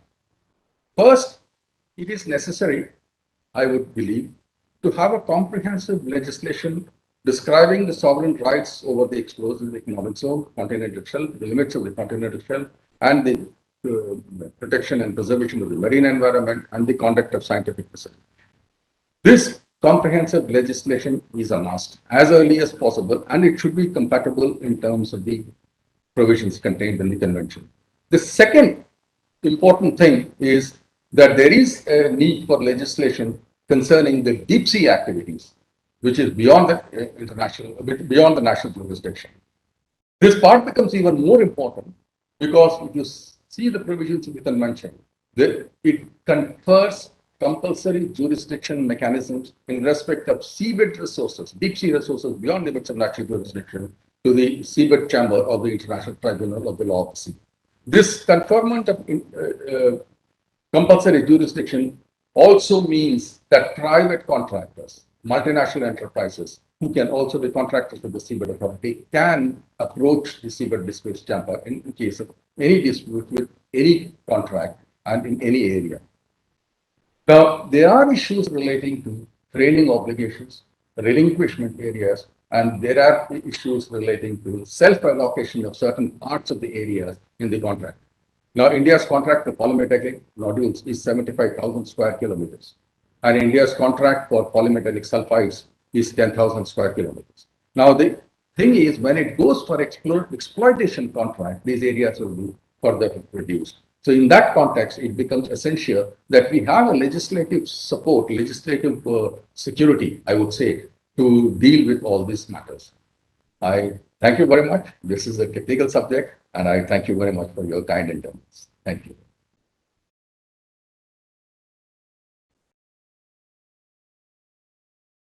Thank you very much, Mr. Rajan. It was a very, very comprehensive explanation of a subject which was, at least to me, not very, very clear. Thank you very much. And also, you made very positive recommendations. I think during question and answer, I'm sure there'll be much more discussion on this. We move to the next speaker. The talk is on acoustic capacity and capacity building in India. The speaker is Dr. Satish Shenoy, former director of INCOIS. Dr. Shenoy is a physical oceanographer with extensive research experience on ocean currents, role of Indian Ocean on monsoon, sea level variability, ocean state forecasts. He worked at NIO Goa between 1983 and 2009, and then subsequently as director of the Indian National Center for Ocean Information Services, Hyderabad, between 2009 and 2020. And subsequently as director of the National Institute of Oceanography and IoT Chennai between 2015 and 2018. He has led the establishment of an international training center for operational oceanography, a UNESCO Category 2 center at INCOIS. He holds a number of fellowships of the Indian Science Academies and a fellow of the Indian Geophysical Union. I'm sure he has a lot of other, this one also. Happy to invite him to now share his thoughts on acoustic capacity and capacity building in India. Dr. Shenoy, floor is yours. Thank you, Professor Nagappa, chair of this session, and thanks to Ambassador Yogendra Kumar, the co-chair of this session. I would like to thank Dr. Shailesh Naik, Director NIAS, and Commodore Arnav Das, Director MRC, for inviting me to participate in this webinar and put forward my thoughts on the requirement of capacity building in this field of underwater domain. So I will just put out a small presentation and start my thought on this. So I will be talking about underwater domain awareness and acoustic capacity building. I hope you can see my presentation. Yeah, it's visible, yes. Yeah, thank you. So if we go by the definition provided by IMO, what is underwater, the marine domain awareness is the effective understanding of anything associated with the maritime domain that could impact the security, safety, economy, or the environment itself. So the marine domain has been defined as all areas and the things of on under relating to adjacent or bordering on the sea, ocean, or other navigable waterway, including all maritime related activities, infrastructure, people, cargo, and vessels and other conveyances. In addition to transport of majority of goods, oceans are also being effectively utilized to export terror and contraband across the globe. The effective marine domain awareness thus necessitates proactive and counteractive focused activities in the oceans across the water column and coordination among all stakeholders. So acoustic waves are the means for underwater communication because we cannot use the radio waves, neither the lasers, which have limited range, a few meters in the water. So the only means is the acoustic waves, and hence the acoustic waves are used as the tool for viewing the ocean. For example, the sonar, the sound navigation and ranging, similar to the radar in the air. It works on acoustic waves. Unlike the radio waves mainly used for communication in air, the acoustic waves are highly sensitive to the structure of the medium. That is the temperature salinity structure of the water column. In fact, the acoustic waves propagate smoothly through SOFAR channels. The SOFAR channel is a condition created by the temperature salinity structure of the water column and gets hampered elsewhere, creating several shadow regions where an object becomes undetectable. So the communication as well as detection underwater remains a bigger challenge because unless you select even the ranges through which you can propagate at different frequencies, you may not be able to detect or you may not be able to communicate underwater.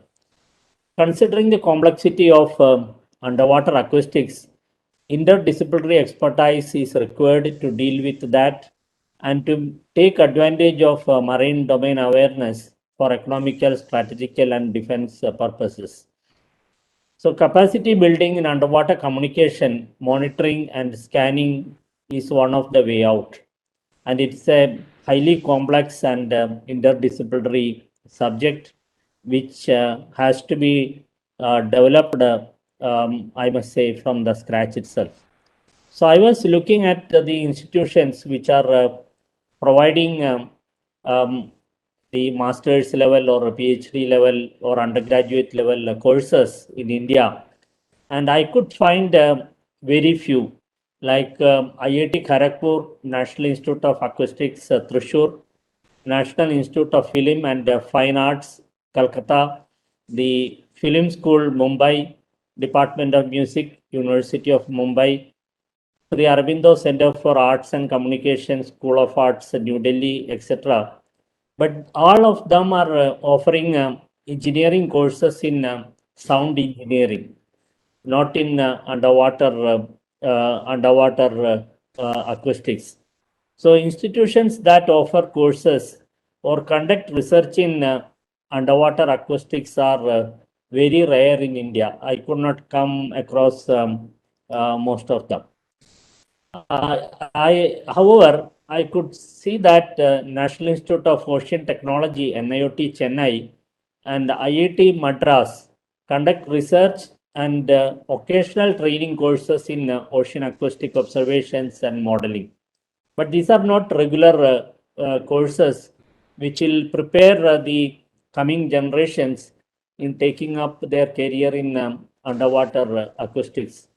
But they do have research programs and they conduct occasional training courses in this area.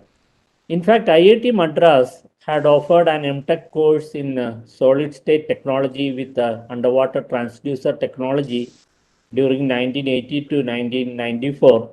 That course was sponsored by DRDO, and for some reason that was discontinued later. So they don't have a regular course running right now. IIT Delhi, that CARE or Center for Advanced Research in Electronics, is carrying out R&D in acoustic signal processing, but not in the observations, modeling, and other aspects of ocean acoustics. Another institute which is deeply engaged with ocean acoustics is Naval Physical and Oceanographic Laboratory. It's a DRDO laboratory in Kochi, conducts extensive research on sonars, sound propagation and attenuation at sea, observations and modeling. In fact, the hull-mounted sonars for ships and submarines towed array sonars and airborne sonars developed by NPOL are being used extensively for naval applications. Today, Indian Navy uses almost all of those sonars which are developed by NPOL. And if I remember correct, even we started exporting these sonars to other countries as well. And the Maritime Research Center, which is headed by Commander Arnav Das in Pune, also conducts research and training in underwater acoustics, especially the underwater noise. So we have very few institutions which are right now engaged in underwater research or training programs in underwater acoustics. And for a country like India, we cannot depend on only few institutions to create the manpower which is required to deal with the challenging issues of underwater communication, underwater sensors, and underwater observations. As the previous speakers have listed out the kind of security issues, the defense related issues, and also for the sustainable development of the oceans around us. So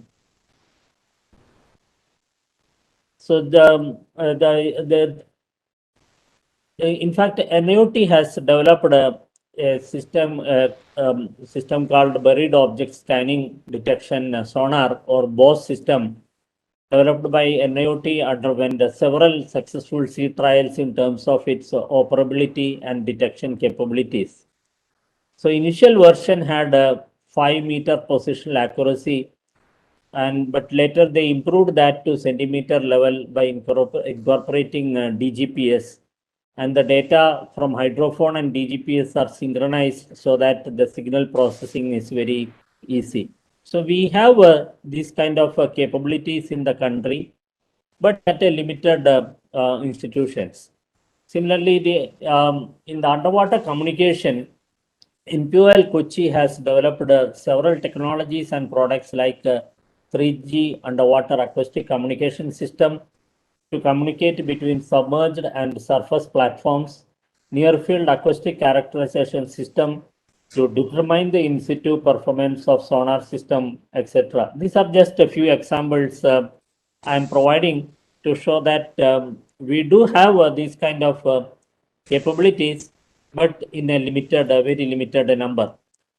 And the application of underwater acoustics is also important for the surveys and exploration of ocean bottom to detect and characterize the geophysical features. For example, the subduction zones to map them and characterize those subduction zones where the large magnitude earthquakes can occur, and to find the mineral deposits, fish stocks, noise pollution of the oceans, etc.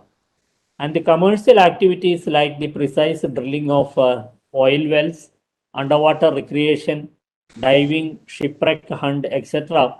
need precise inputs from underwater acoustics for survey and communication.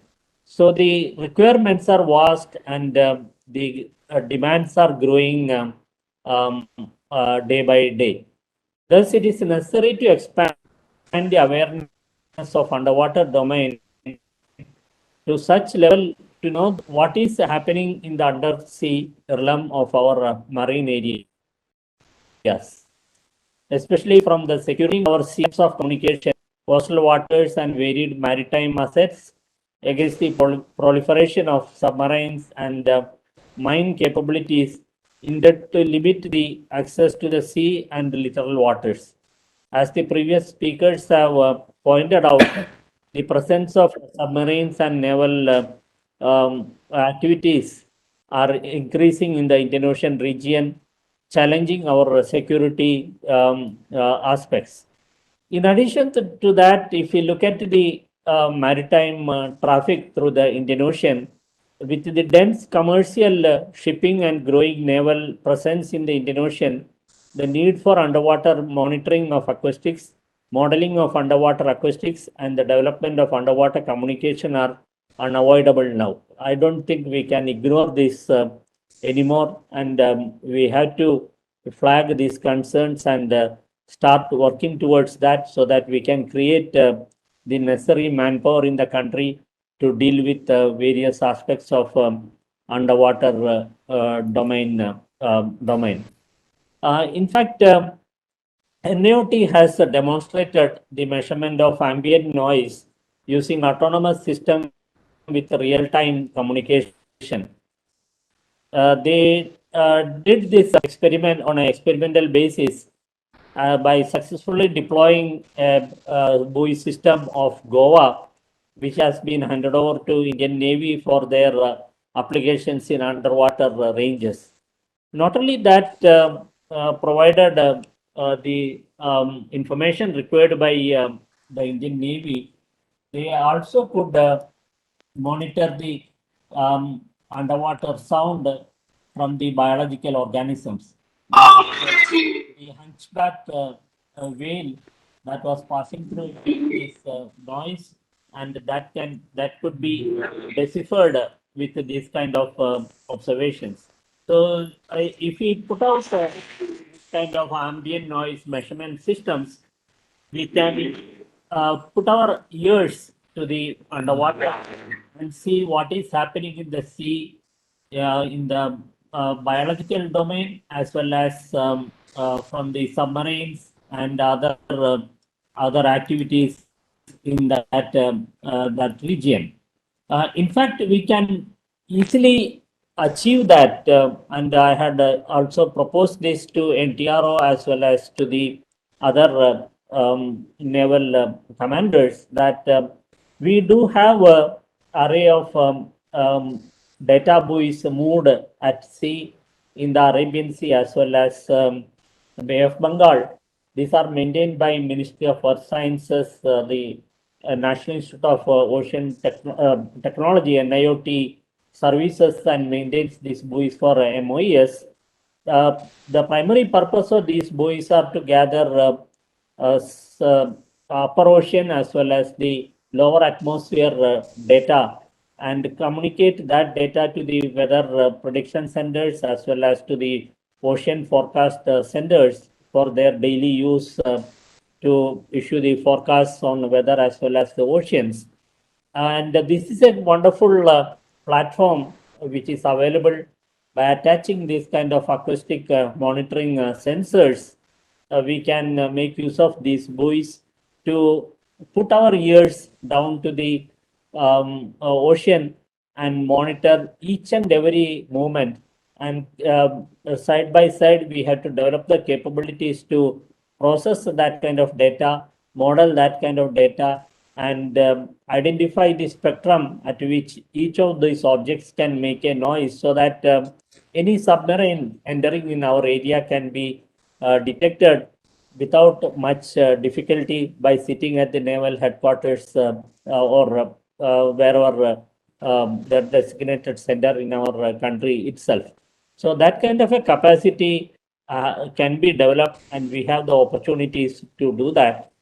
So the way forward is, as our Prime Minister gave a strategic vision stating, we seek a future for Indian Ocean that lives up to the name of Sagar security and growth for all in the region, or Sagar, the security and growth for all in the region. To achieve that vision, to ensure the safety of seas, to ensure the sustainable management of resources, and for the sustainable development of the Indian Ocean, it is necessary to invest heavily in enhancing the maritime domain awareness through continuous monitoring, regulating the activities through research and the capacity development. That we have to stress on now and prepare plans for that. To start with, my suggestion is that initiate master's and PhD level courses in dozen universities or institutions in marine acoustics, underwater communication, sensor technology, etc. That will help in tying up with the minimum requirement of expertise required for the country for a reasonable enhancement of underwater domain awareness.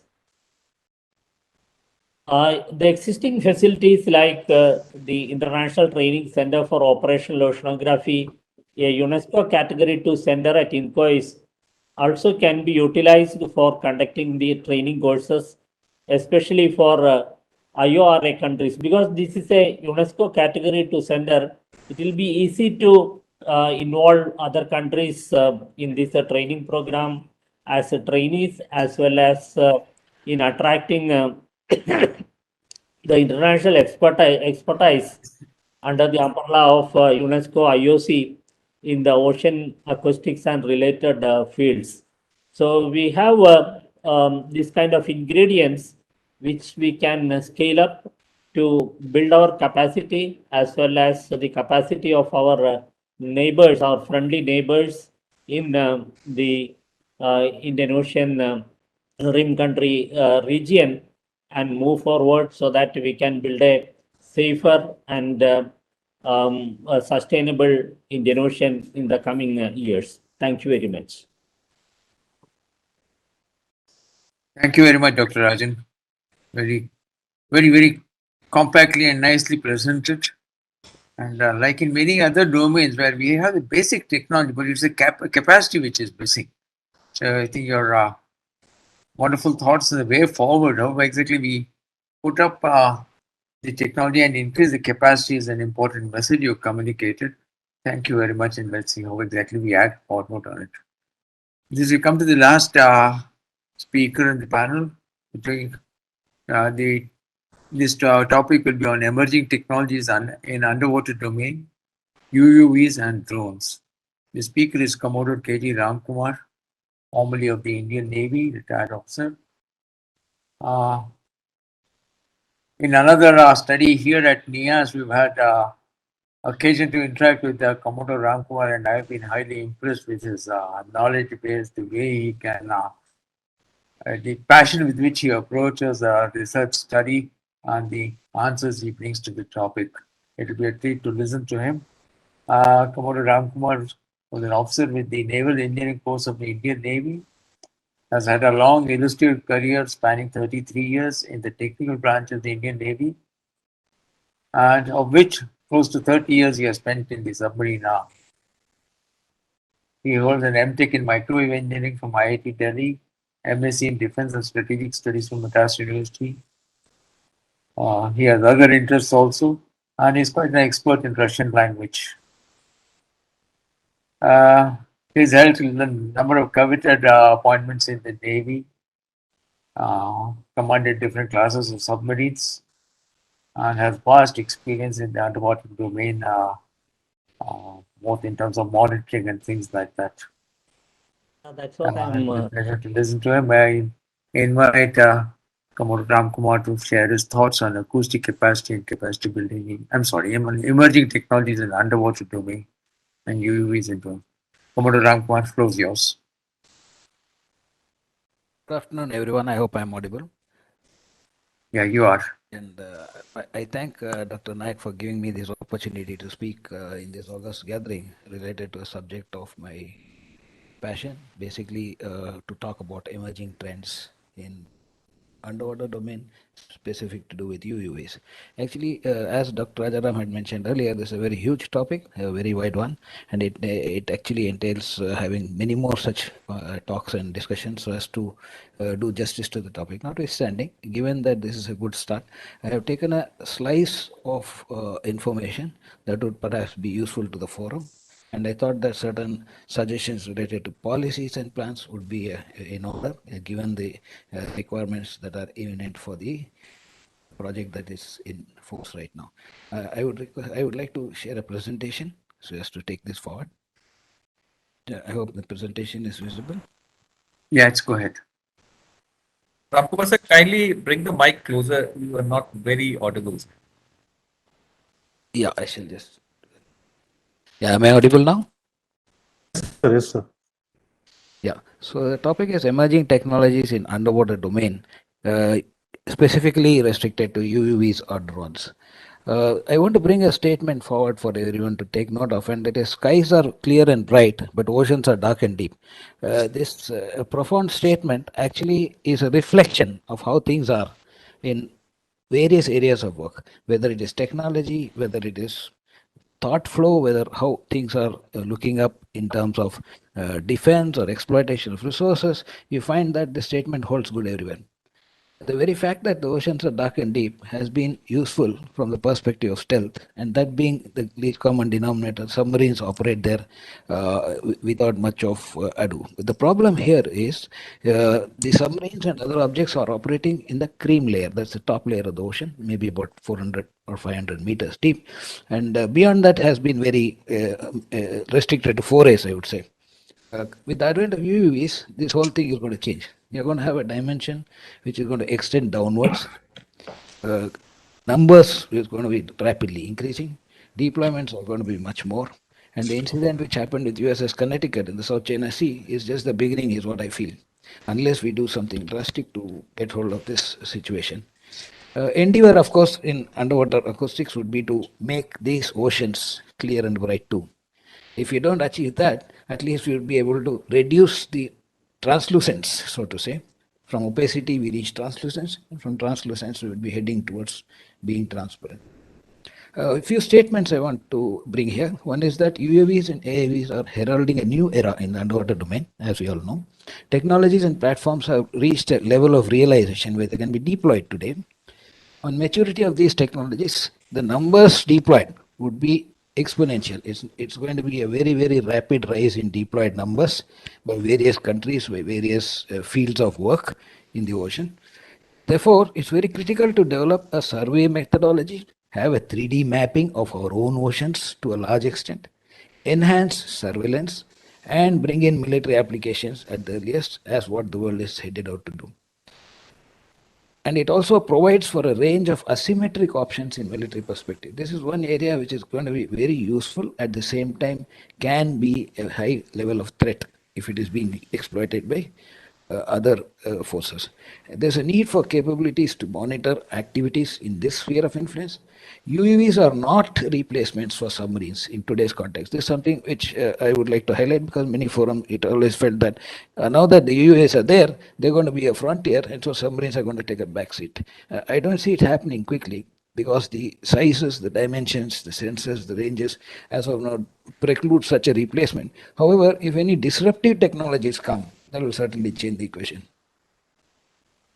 So coming to the broad scope, each of them will have only a couple of slides, so that I put the highlights in place. I'm talking about blue economy and UUVs. What is the broad classification of UUVs? I'm showing a few glimpses of the range of UUVs that are at present available in the world. Employability of these UUVs.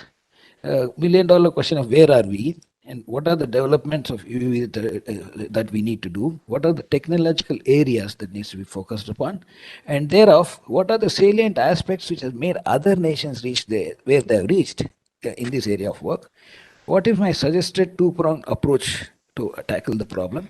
And thereafter, I come up with the recommendations and suggestions for what needs to be put in as policy and plans for the future for the nation. Coming to blue economy in UUVs, basically blue economy involves putting in place infrastructure to enhance optimization of ocean resources, EZ and the continental. Therefore, it is very important that resources are first identified, understood, and that to be available, and changes needs to be monitored on a continuous basis. So it's an imperative. So unlike in the air and space applications, where the air and space and atmosphere has been well mapped, they have been well monitored, the underwater domain is a very big challenge.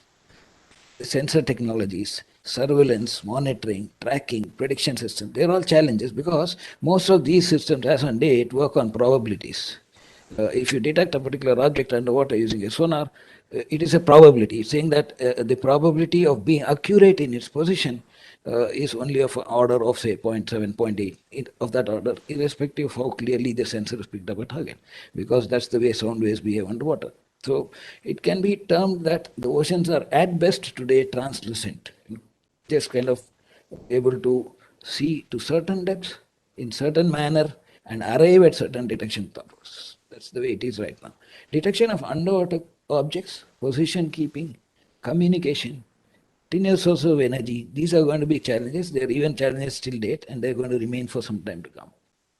There is a requirement to put in large investments for fundamental research to find such solutions. This is one area where we have not had a focused approach. I wouldn't say we have not done much work, but there has been no focused approach to lead to some particular point where we can say that we have found solutions to the questions that we have. The submarines of the world are the major technology platforms which are operating underwater for decades. So domain was primarily military. So where there's a resource, there's a need for security. So we need to map our oceans and find means to undertake these activities with the advent of UUVs. Now, interestingly, most underwater technologies were driven by defense applications earlier. UUVs had the origin in commercial and scientific applications. Why this becomes significant is because it is nobody's baby as of today. You see, the military says, let this technology mature, let the world come up with certain objects they can buy and use, or probably make and use. We look at it. The civilian services, like for example, the Ministry of Earth Sciences or maybe Ministry of Fisheries, Trade, all these other areas in the country, they feel that, okay, if something comes up, somebody X makes the platform or makes it viable, I will see how it can be used for improving my awareness or appreciation. I would like to highlight that today it's a position where you need an extremely high synergy. You need to be very clear if you want to take this forward and get a blue economy in the true sense of the word. As has been earlier brought out, geopolitical development have put a spotlight on the Indian Ocean, and it's become inevitable. Given our geographical disposition, it is very imperative to safeguard our interests and our underwater resources. So I would like to bring out a small paradox of surveillance. This needs to be understood so that we can have our security and positions of technology very clear. Inherent characteristics of the seawater and challenges thereof, they preclude effective detection at long ranges. Okay, and this is a fact. It's a fact by way of technology and science put together as on date. If one cannot detect objects at long ranges, then mapping the environment with greater accuracy and better data acquisition, anomalies in these particular areas could be the key. What I'm bringing out is that in a given domain there's an object. Either you go try to find the object by using certain technologies, or you map your environment to such a great extent that if there is an object existing causing an anomaly in the mapping, it's easier to find its presence.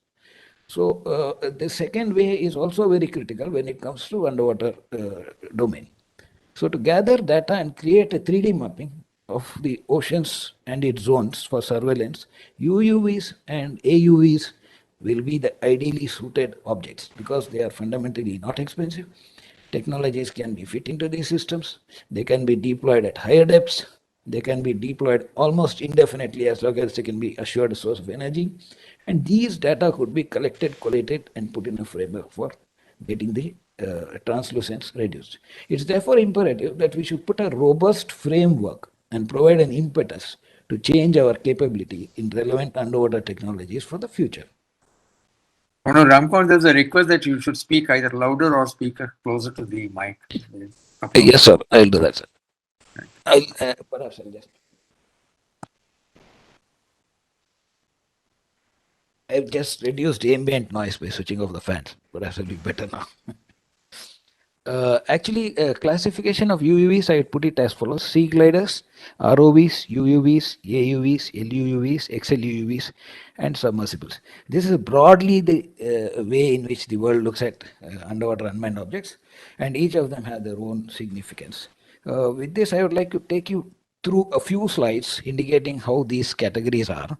Like for example, the sea gliders work in the manner in which is displayed on the screen, using changing buoyancies in order to have kinematics, help explore and harness energy, which again sustains the energy requirements of this platform. It comes up, communicates, goes back down again, almost to a depth of 1,000 meters. Interestingly, it is almost perpetual, you see, because it has the ability to indefinitely be operational.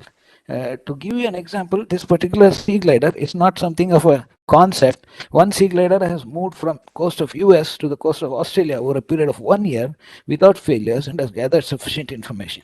Though the payloads today are a little less, but then the concept, its realization has got proven.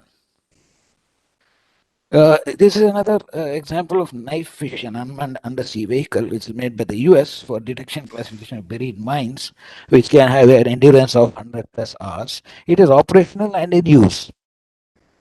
There's a cybernetic spider. If you see this, they have done trials of Marcellus to claim the first autonomous crawler for pipeline monitoring. Okay, this is significant because you got to safeguard or monitor assets that you're going to put under the sea on the ocean bed. So therefore, these kind of innovations and work in this domain is also going to be helpful in harnessing resources.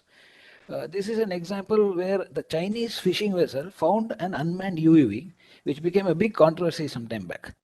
You see, what I want to show you by this is that yes, there are already deployed objects. Otherwise, this one couldn't be found. People with intent of finding out certain things and transferring this information by satellites to the parent controllers is a fact. And therefore, these are already in vogue. So we are looking at something like about 2 decades of development, which has gone by our window. We have been watching to see how well it can be harnessed, but perhaps this is where they already reached. This what you're looking at is the future. It is not yet been delivered. However, this one being worked by Boeing, it is called ARCA. It is coming in the category of XLUUV.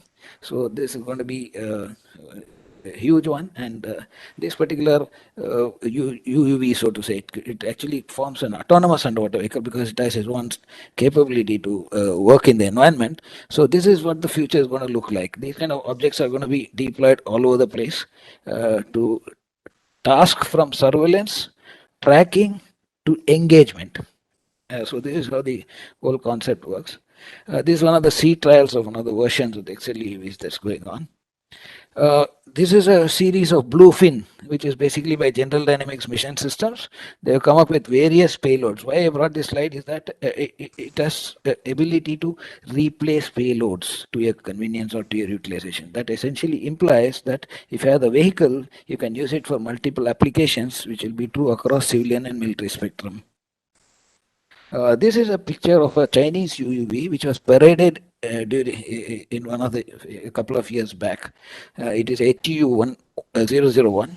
So the Chinese also reached a point where they come to deployment status insofar as the various kinds of UUVs and AUVs are concerned, and they've done some extensive work on autonomous operations and requirements for programming using AI. So this is what is heard, but verified information is not yet there.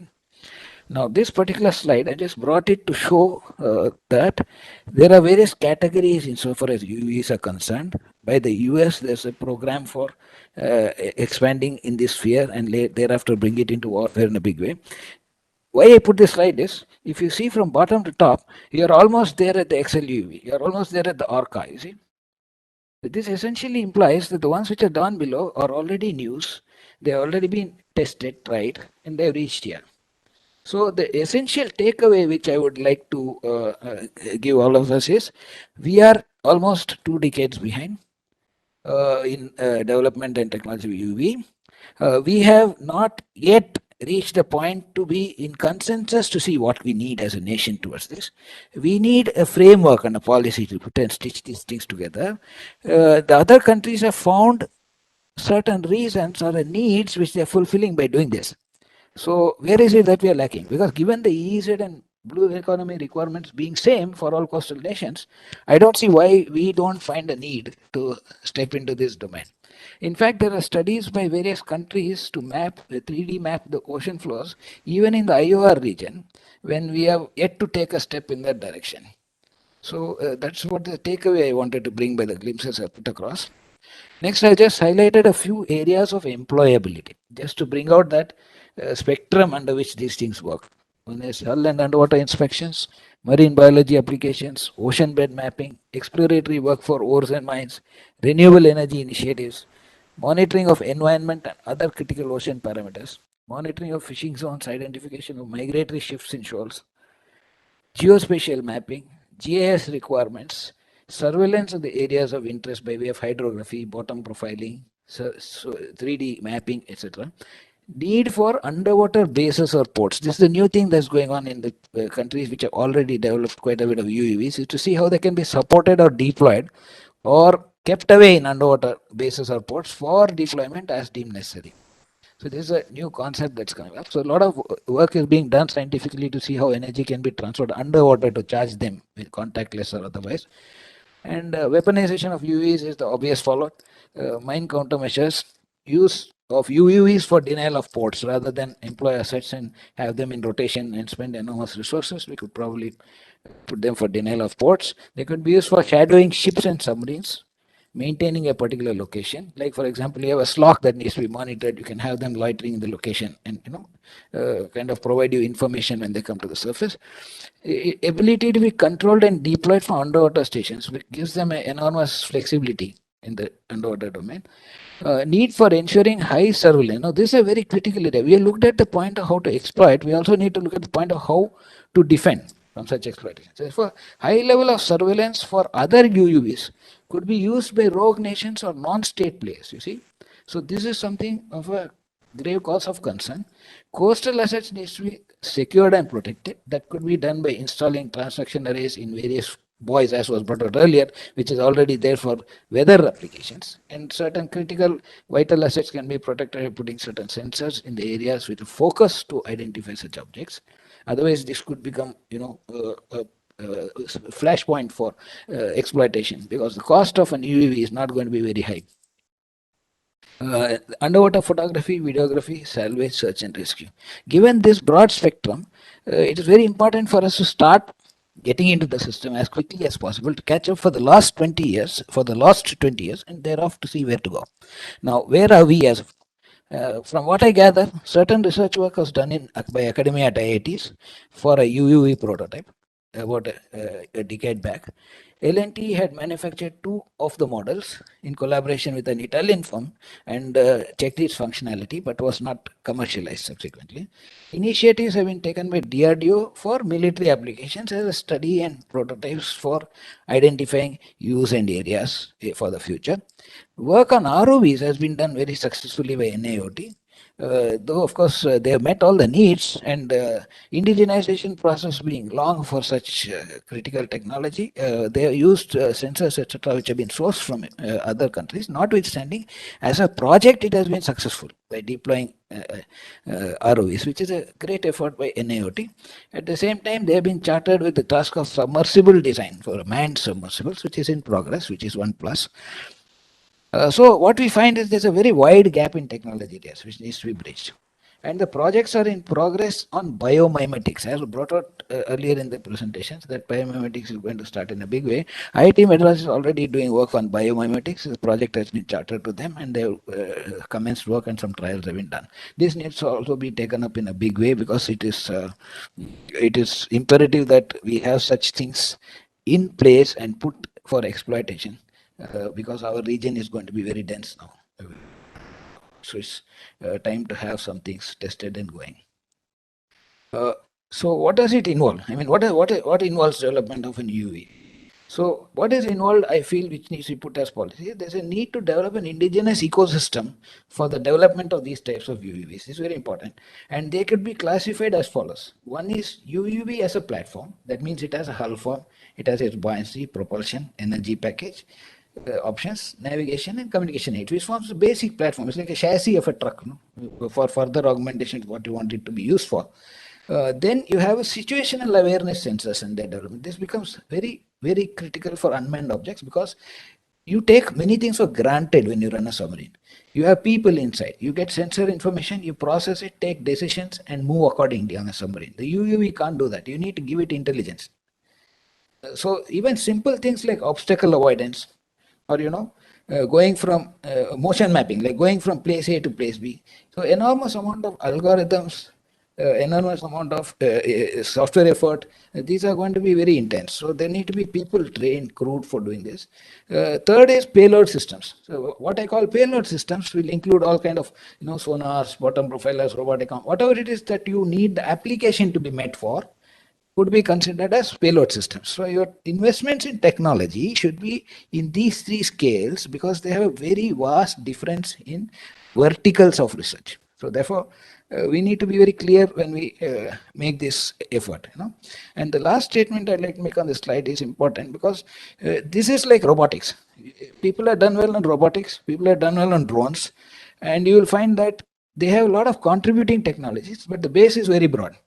And they're very niche areas, so you don't find high volume sales. You cannot have something like, a huge company like Tata's being commenced for meeting this requirement. It's not like that. It's not production intensive, but it has smaller niche area firms.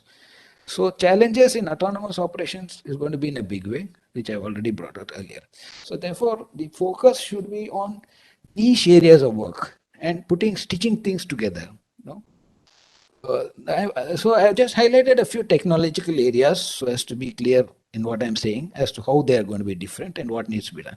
So a few of the areas I've earmarked are studies on hull form and structures, that is by naval construction domain. Propulsion systems, that is another area of study by virtue of, ring-based motors, BLDC motors, axial flow motors, electromagnetic propulsion, hydrojets. These are stuff which needs to be researched upon. Then comes to energy sources. The aim of keeping UUVs underwater for prolonged durations depend upon how well you can manage your energy. So progressive developments in energy sources like lithium-ion batteries, aluminum batteries, hydrogen batteries. One important element we forget to see is there is a difference between just buying one UUV and making a copy of it, or getting one type of battery and making millions of it. The point is to have fundamental research available in the country, core technological research being funded, so that future enhancements. Everybody wants the UUV to be eternal in water. They start with 1 day, they go with second day, they go with 15 days. You cannot have a requirement directly for a year or so. So this is an aspect which needs to be highlighted. Renewable energy options has to be looked at. Like I showed you the sea glider that uses some concepts of kinematics in order to ensure that their energy is restored. So in similar ways, solar, wind energy, ocean currents. Most important element here is out of the box thinking, because you have to search and seek disruptive technologies. They don't come to you. The moment you look at it as a legacy item from some other country, you already lost the race. So unless you need to put some effort or money, country has reached a stage where it's time to do these things. You see, we cannot still remain in a just follow it kind of a mode. It's very critical for us. Next is navigation systems. We need high accuracy navigation systems. Communication systems, as has been brought out earlier, is the biggest challenge which is there today for the underwater domain. Autonomous control systems, which I've explained earlier. AI, ML, and big data solutions. This comes for the platform as also for the detection of the environment, as I brought out earlier, where big data is very important to find anomalies. So then gravimetric anomaly detection, magnetic anomaly detection, laser detection system. These are areas which the world is doing a lot of research on to find solutions as quickly. Sensor systems are being worked upon. Remote sensing technologies have been a big way. So these are the technological areas I feel we should be investing in so as to make feasibility of UUVs to be a reality for supporting the nation's blue economy efforts. Additionally, I've got few challenges in AUVs other than the UUVs. You see, one is there is a need for a very high reliability of systems.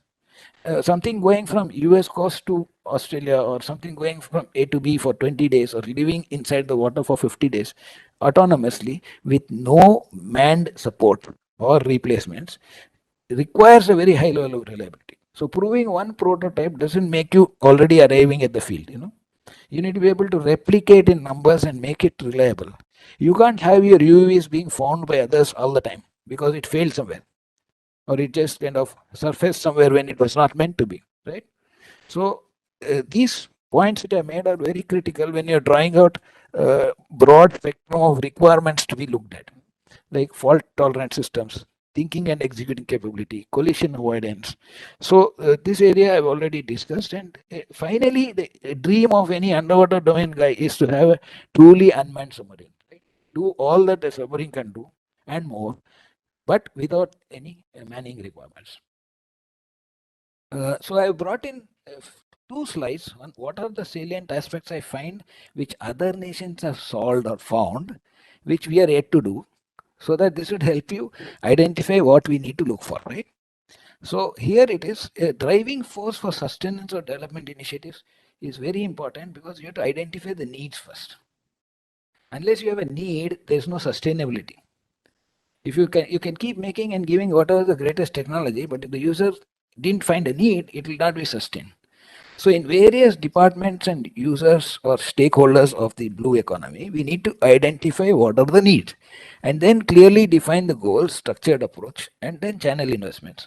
Similarly, what I found is they identified focal areas, spin-offs for market viability in technologies for sustenance, sustainable business models, specialized vertical in industry with depth in research, synergy between different user verticals for optimization. This I brought out earlier, with a very critical point, and also sharing of data mutually, like Department of Fisheries gathering some information that should be available across the board.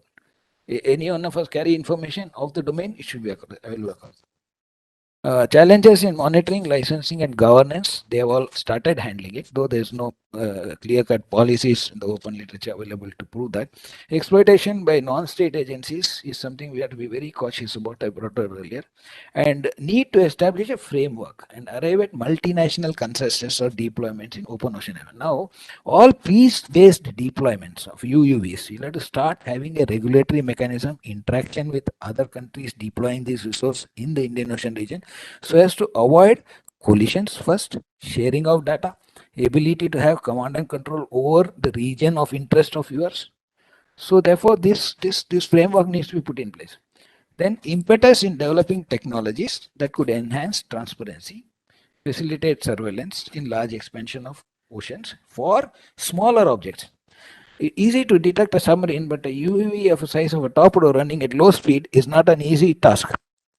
So, assuming that you'll be able to police the entire ocean, it's not going to be. So, therefore, we need to have ways of improving the transparency. Okay, the two-pronged approach which I would suggest to do this is invest in technologies to ensure that you have the means to detect, track, and qualify assets of adversaries underwater. Provide maritime security. For what? That is to exploit resources within our EEZ to optimum extent. Ensure that no unauthorized exploitation of our resource is permitted. So these two policing requirements as well as information to provide security. Next is to invest in technologies to map areas of interest in our ocean. It's like how to know my backyard the best, which is a very critical thing to do. So here we talk in terms of measurements for magnetics, measurement for gravity mapping, seabed mapping, ocean parameter mapping like temperature, salinity, velocity, and corrections thereof, noise levels, currents, bottom profiling, cartography, marine biological mapping. I'm sure that most of these areas will be familiar to people working in the domain, notwithstanding it needs to be put together so that it can afford you optimal exploitation of resources. I feel that becomes the backbone for any blue economy. Second is to enhance ability to identify anomalies. Third is enhance underwater awareness of the nation and to provide the right synergy of efforts involved with all stakeholders. The blue water.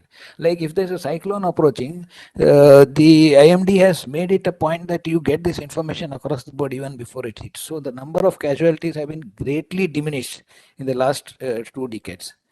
So such kind of thing happens by synergy and exchange of information. Like Navy gets IMD's information quickly enough for them to take necessary action. So such kind of synergy in all stakeholders for blue economy is a very important aspect. So with all this, I come to the recommendations part as to what I suggest that the policies should cater for. Setting up of centralized organization at apex level for pooling of needs, channeling of resources, and establishing long-term goals and building of strategies. Second is to have a policy framework for underwater domain initiatives. Third is setting up of centers to steer efforts for verticals at equipment level with synergy between universities, academia, laboratories, and industry. Other thing which is missing here is a knowledge management framework. Knowledge management framework to encompass all facets of this domain. I mean, knowledge management framework stitching up work being done in all areas by all stakeholders of the blue economy so that optimal use of information and resources can be optimized. Defining a model, I mean, reinventing a wheel by 2 different areas doesn't make sense. Like somebody from one center is doing research on the same thing that's being worked upon elsewhere, having the same need, but not aware of what's going on elsewhere. So it doesn't really help. So knowledge management framework is a very important tool. Then defining a model to be followed for establishing tasking for the existing organization. We have existing organization of research. NPL was brought out to be a center of excellence for sonars and work, right? It's being doing work for the services as and when the mission requirements exist. There should be an expansion. Tasking should be there for them to assist universities or certain startups or certain companies looking for niche areas of sonar design or validation of the designs that they're making. Facilitate, provide facilities to verify what the designs are being done by other establishments. Then we need a policy to identify surveillance means and establish initiatives and coordinate with land, air, sea, and space assets. This is very important because this will lead to big data and thereafter it will lead to a better AI influence and 3D modeling of the environment. We need a policy framework and organizational framework for big data collation, which I brought out earlier. See, big data collation and analytics is a simply said but difficult to realize kind of a situation. You need a host of organizational backup and funding, sift through, collate this data, analyze, and expertise requirements are very high. So this needs to be put in place. Then there's a need to fund, steer, initiate, realize and deploy systems to meet security and safety requirements. Each of these terms needs to be actually defined and regulated. And we have to provide an impetus for fundamental research. I've covered before. Defining the requirements for Uuvs or AUVs and encourage participation of startups because it's not a cost intensive area of work. World over, almost 500 companies have been working on different types of robotics for underwater vehicles.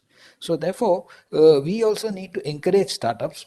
When will startups come up? If he finds that there is an incentive, there is a participative satisfaction, there is an industry or a need that is identified with him. This is how drones went off. So that's how we should find a way to get these startups towards design and manufacture of state-of-art unmanned systems.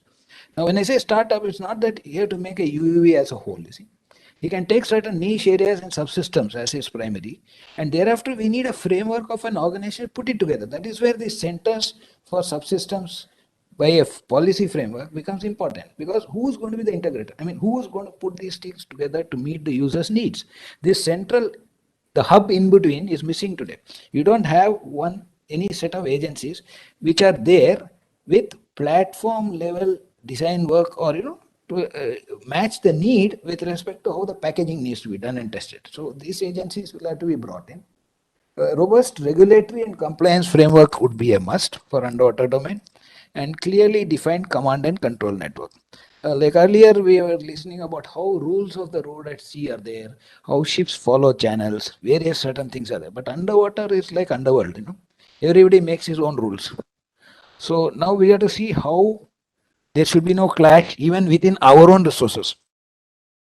So these all will become areas that will become critical for the future.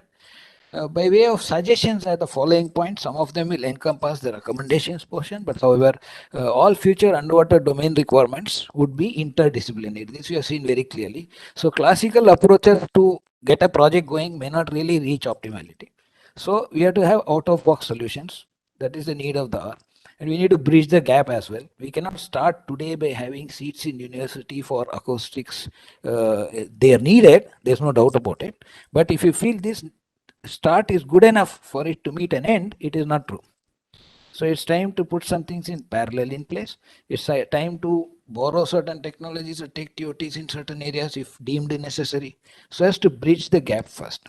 Next is we need this high level focus. This point is extremely important, I feel.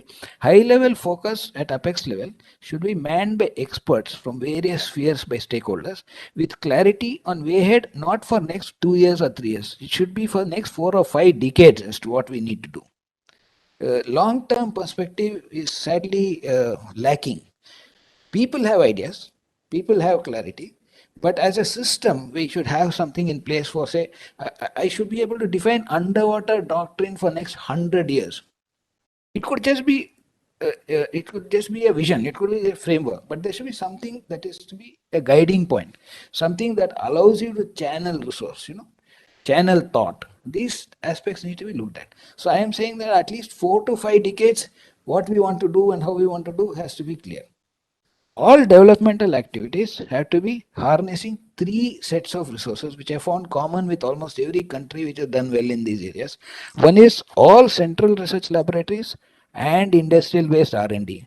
These will form one set of core technological area outlooks. Second is academic institutions. You want some breakthroughs, you want some projects of specific nature, you want certain, fundamental research capability to feed the systems for other laboratories and indirect R&D. So therefore, academic institutions come second. And third is the industry itself. That implies the literal manufacturing, prototyping, market environment handling, business model handling. So these all will be done at the industry level. Now the tasking should commence from core technologies and lead to system level solutions, not in an ad hoc manner. So the financial model, here is a great point I found in many countries. They've used different types of financial models to fund the projects. One is that there's a central government funding.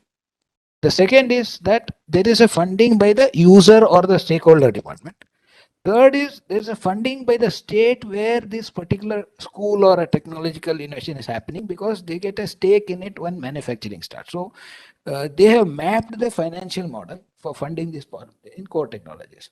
Initiatives for encouraging startups, this I brought out, is also an important suggestion to see how we can do this. Setting up of related fields in engineering institutions has been talked about before, but it is not enough to limit the fields. We should actually take it even further, identify more areas which would contribute directly or indirectly to underwater domain. Like as has been brought out, big data is a key essential.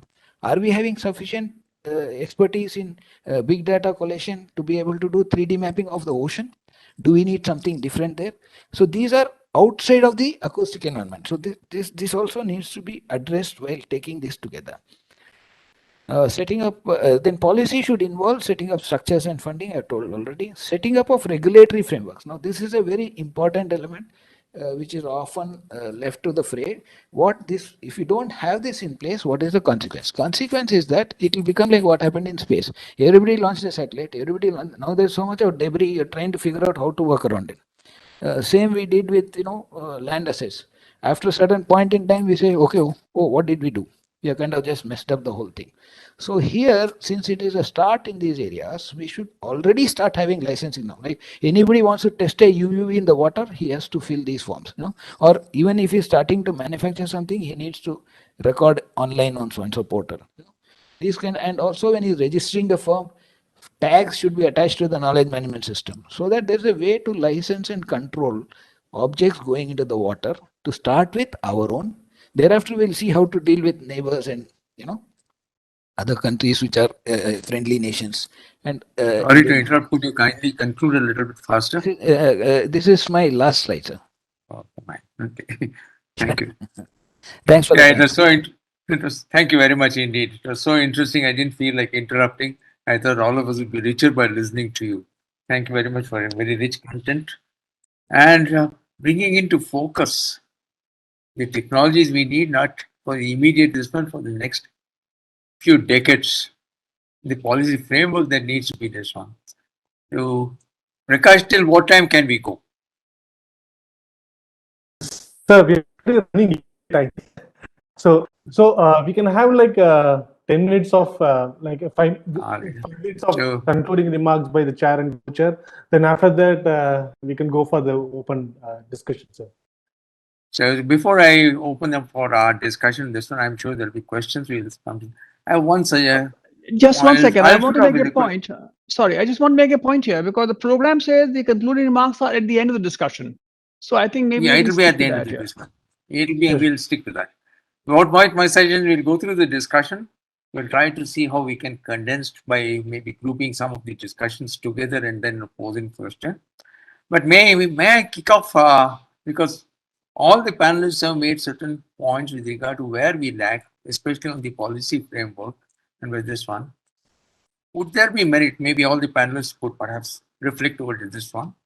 Would there be merit in setting up something like a Maritime Commission on the lines of the Atomic Energy Commission, Space Commission, which looks at the broad canvas that you people have laid out where we require attention? So can I get some of this one? Yes, I understand there will be a little bit of this one because there's a civilian aspect of it, there's a military aspect of it. a commission looking at both, there could be certain overlaps, there could be difficulties also. But maybe we could get the panelists' views. Also, maybe I'll request Ambassador Yogendra Kumar also to add his views to this question, then we'll push it over to this one. We'll go in the same order. We'll start Right. with. Okay, sorry. Yeah. I don't know whether Ambassador Vijay Sukuja is available or not, but we'll maybe in that case we'll start with Mr. Rajan. Yes, I think I would certainly go by that because there is, even in the earlier times, I think there was something called the Ocean Science and Technology Board. Then there was an idea of having an ocean commission, and there are a couple of think tanks and who have been talking about having a maritime commission which can encompass overall in the context of blue economy and all that. You see, even while I was working for the FICCI task force on blue economy, there were all suggestions about some kind of body to be set up like that. Yes, I think we need to fine tune what exactly the role would be. Probably the best ministry to consult would be the Ministry of Earth Sciences, who are dealing with the ocean affairs. And we coordinate with fisheries, we coordinate with navigation, the shipping, mines, and a number of other agencies will also be involved. And all the CSIR labs who are involved with the oceans will have to also be involved in this. It is a large task, and I think something like that would be very useful in terms of policy think tank. Thank you. Dr. Shenoy, may I have your views? Yeah, thank you, Professor Nagappa.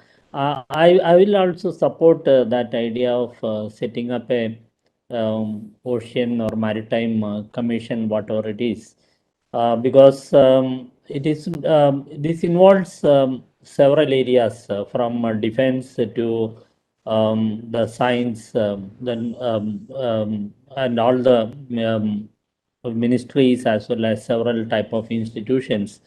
So to coordinate all these activities, the Ocean Commission with more autonomy in formulating the policies, etc., will be very good. As Dr.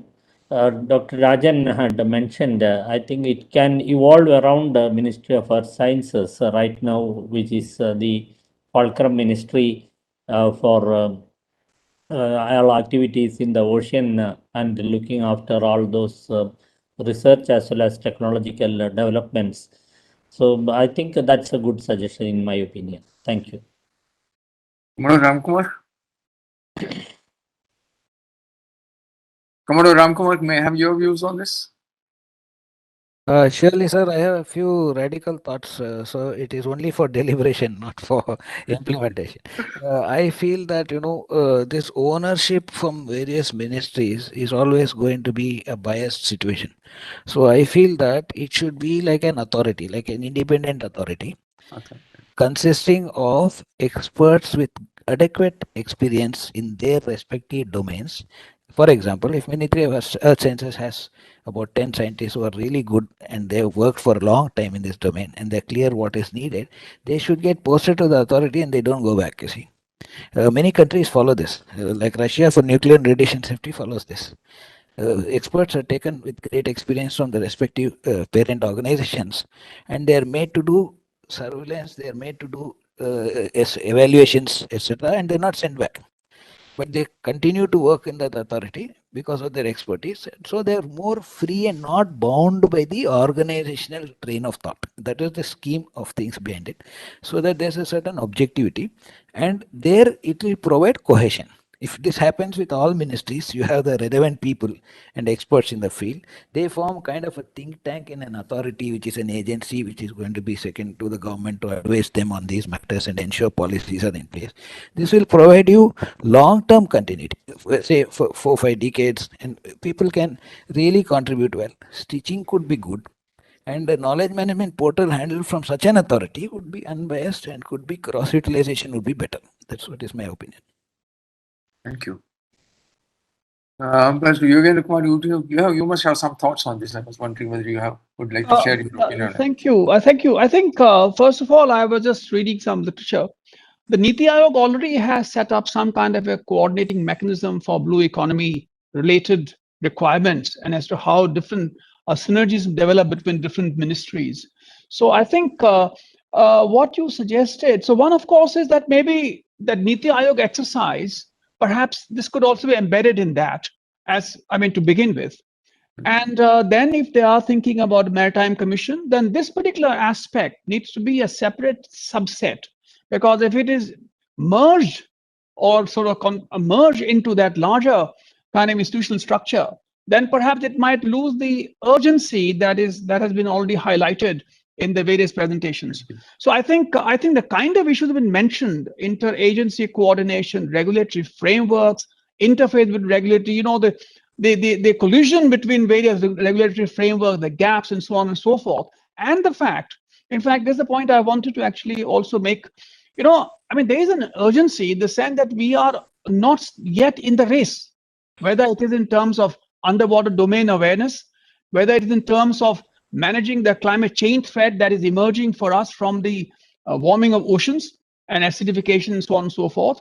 So there is a very clear time horizon within which we actually have to get an act together. And that requires a far larger, it requires a national effort, where nurturing of ecosystems, different, let's say, not just the certain departments, but also the private sector, like you talked about the requirement of R&D and so on and so forth. So I think we require a much larger effort in that. And perhaps that, for example, I know that there's a committee called the Emerging Strategic Technology Committee, something like that, which actually is, I think, in the Cabinet Secretariat. So the point is that we need to embed it, that this effort actually in that kind of a location. Only then the kind of a driving force that we need for this. In fact, I can just make this additional point, that I was just reading some time back that the EU and the NATO, they're coming together to set up this kind of an underwater kind of capability, which is both strategic but also commercial. So there's this kind of handshake between the private sector, the tech entrepreneurs, provide the ecosystem for them to develop, also make commercially viable things. So that actually is very critical for us. So I think we need to actually, in one way, look at it as a priority, where we are actually in a way on a back foot. And then in terms of the global debate emerging on standardization, for example, if we are not on the high table on the standardization discourse, then I think we are going to lose out. We'll be fighting rearguard battle all the rest of our time, rest of our life, so to say. So I think we can actually think as to, embed it in such a way that it actually becomes part of our national effort today, which is actually what, in fact, the focus of everybody. Thank you. Thank you. Wonder, does you have any views on this? Thank you, sir. Yes, a quick comment, sir. I think the UDA framework as proposed by us generally gives a very clear kind of a structure how this UDA can be taken up. But as far as the solution is concerned, I'm not sure what name can be given, whether an authority or a commission. But my submission would be that clearly we need a 4-step kind of approach where outreach, because I think there is a large section of stakeholders, policy makers, practitioners are not even aware what this is all about. What is acoustics about and what needs to be done. So outreach is very important to start with.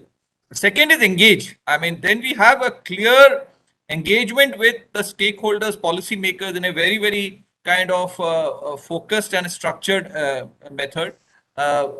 Like everybody has a stake in UDA, whether every ministry, I can tell you, whether it is urban development or you name it, I can find a connection with UDA. So how do we engage with them? And everybody has some other instrument to further national cause. So how they all can be kind of brought together under the engagement. And the third is the sustainability, because unless we are able to sustain an effort, a lot of effort has, I think, have happened. I get to hear a lot of kind of announcements also. But how do we kind of build? Now the Prime Minister has given the Sagar vision itself.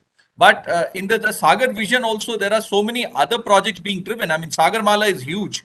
But like, I'll just give you an example of acoustic survey. If you have to see below the water, acoustic survey is the only thing that is required. But there is not a single academic institution in this country which teaches acoustic survey as a subject. I mean, in any discipline. So how do we kind of bring this up? We have gone to the AICT and kind of got some courses approved, but lot more work is required. Even under the skilling program, there is 3 lakh crore allocated under the skill development program by the government of India. Skill ministry has got a budget of 3 lakh. But how do we bring this, bring focus? So that is my broader thing. So I think it's setting up of a center of excellence, which I talked about, research, skilling, academia, incubation, and policy, I mean, or the strategic thing. I think all the speakers have kind of touched upon various aspects of it. So that would be my broad submission to you, sir. Thank you. I think these are, I mean, you require a two-pronged approach, as I see. One is outreach is important. Awareness is much important. Increasing the knowledge base, whether through intellectual fora, through academic institutions, these are also all are important. But at the same time, in other spheres, I keep hearing this, saying we missed the bus in this, we missed the bus in civil airlines, we missed the aviation technology, so many places, just because we didn't act. I find here also we have the basic technology, but the capacity and the prioritization elements are missing. This perhaps needs to be taken into account. We'll take all your inputs on this and then we'll see how to carry it forward. I'd like to now to open the discussion. I think we are short of time, but anyway, I think we'll spend 5 to 6 minutes fielding a few questions. Prakash, I'll need your help. Can we group 4 or 5 questions together and pose it to the panel? And which panelist is the question addressed to also can be brought out. Prakash? That sounds great, sir. I think like we can couple the. I don't know. I don't see any raised hands, but if you're seeing, you please coordinate this, please. There is one is from co-chair itself. Like, yes, sir. We'll come to the co-chair last. Let's look at this one because we have.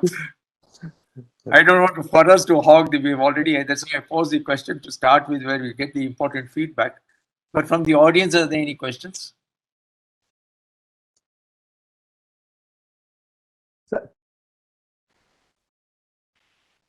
Sir, since like we'll wait for 2 minutes from the audience reaction. In the meantime, we can ask. Sure, let's ask. Sir, Ambassador Sir can, like, if there has any query, I think like he can raise it. Well, thank you. Yeah, thank you. I think my question basically is that, I mean, what I was saying was that because of the fact that, in all the discussion that we've had so far, the sense that, we have multiple challenges with shortening time horizons. I think that is something where we need to actually I want the panel's opinion on that as to how we can actually telescope all that effort that we're talking about, the different directions in which we are moving. And of course, not to forget in this, the global warming. And I talked about the tipping points, which actually are, for example, you have the Bay of Bengal, what is called the dead zone. You have in the Arabian Sea another dead zone, and one opinion, of course, is that you don't know how it's developing, and if it actually does that, it does the tipping, so to say. In that case, it'll actually destabilize the climate system in our region. So I mean, some of these kind of things are so critical and so important at the moment that we need to actually, in that sense, and perhaps that's a question to everybody, all the panelists, how we actually, as I said, to telescope that entire effort that we're thinking about, in the UDA, within the UDA context. Thank you. Any of the panelists has a ready answer, or do we go again? Everyone wants to answer once. Can we start with will you start your answer? Yes, sir. Yes, sir. The point that has been brought out is an extremely important point, and like what the ambassador said, that you have certain dead zones in both these seas. We don't know if it's expanding or contracting. So let's take this one element as an example, as to see how we're going to handle it, or what all schemes are missing. Suppose any nation has such a requirement, and we have a situation where some areas are got dead zone by virtue of various facts. What would we like to do? We'd like to first map the matrix, so to say. So we would like to identify what is the matrix that I'm looking at and what parameters in the matrix do I need to find out to be able to ascertain what's going on. Thereafter, what are the influences in the matrix by virtue of time and consequence? By virtue of time, I mean, over the last 10 years, has it been developing? I mean, is there a historic data or a reason or a change that is causing this to happen? And is it likely to cascade further and how fast? That is time domain part of it. Coming to the consequential part of it, as a consequence of this zone being dead, what is its effects on the adjacent areas insofar as the exploitable resources in the adjacent areas are concerned in the short and the long lane? Now, the element which comes to mind at the end of this whole thing is how to map the matrix, the tools to map the matrix. Do we have the tools? Like we need observations to be made, we need sensors to be put in place, we need bottom samplings to be collected, we need scientific research to analyze the samples collected in order to build a 3D map and a story around what we see insofar as that area is concerned. So we need processing environments to see about it. We need data from other countries and other researchers, what they've done, so as to see can we use some of it to put together and come to some conclusions.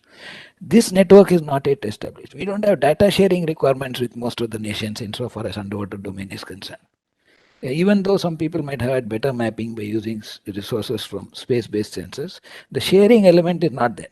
So therefore, these are all the gaps which has been highlighted. So therefore, this particular thing could be taken as a pilot project. You can actually initiate a pilot project at a cost, hire resources to get it done. Like you hire resources by way of UUVs or AUVs or ROVs.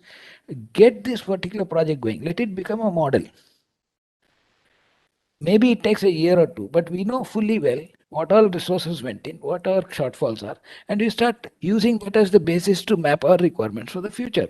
This is, in this way, if we identify few such things, which are imponderables needing definition in a quick manner, in few different domains of stakeholding. That is something in fisheries have some similar problems. There may be some issues with respect to global warming affecting marine biological requirements. What is its impact on defense and safety of the environment? So we find similar problems, two of them, one of them.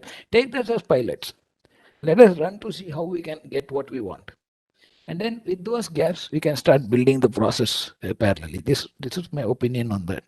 That's a good suggestion, because to start with, as you say, hire out wherever such specialties are available. Maybe you can hire it out and start, and at the same time start developing certain capabilities of our own. Thank you. Any other panelists has a view on this? Professor Nagappa, can I just add please go a ahead. few Yes, please suggestions? Yeah, I do agree with the concern raised by Commodore Ramkumar that Arabian Sea and Bay of Bengal are becoming tipping points from climate point of view. They are running out of the oxygen, and the whole of the Indian Ocean is warming at a much faster rate than the other oceans. But I just want to inform the other panelists as well as the audience that Ministry of Earth Sciences has taken several measures to study these aspects. And I think we have some basic observing systems, though I don't say that they are sufficient and we need not do anything more in that area. But we do have minimum observing systems at sea, especially these Argo floats, the autonomous Argo floats carrying sensors to measure the oxygen as well as the chlorophyll content and temperature salinity structure of the ocean. There are hundreds of them which have been deployed and they are reporting data in real time, as well as in the deep ocean mission, which Dr. Shailesh Naik also mentioned in this morning, a huge project which has been led by Ministry of Earth Sciences. One of the, it has 6 components. One of the component is to downscale the projections for the Indian Ocean region using more observations on biology as well as the physics of the ocean to understand the climate change and the warming of the ocean, and then give climate services, especially on sea level rise as well as the other changes, the biological aspects, how it is going to affect the fisheries, etc. So we do have some framework in those regions. Having said that, my more concern right now is, again, I am coming back to the acoustic ocean acoustics. That is where I think we have very little expertise, and there is a need for developing, immediately addressing that area right now, in my opinion. Thank you. Thank you. Sir, if I may place a small information, sir. This Argos systems floats, they're a very good network around the world for gathering information from weather perspective being shared by various nations. I think it is headquartered at France, basically. But the thing is that these Argos floats have been there in work for last quite a few years. Yes, I But know. till date, we have never developed any of those technologies. They've been patented and realized by other countries and deployed in our waters. I mean, that's just an observation. I'm not saying we should go about Yeah, making everything. I will just answer that. In fact, we did develop the Argo floats, but because of some policy issues or whatever it is, I don't want to comment more on that. It didn't take off. In fact, the technology was transferred to an industry in Chennai, and they were willing.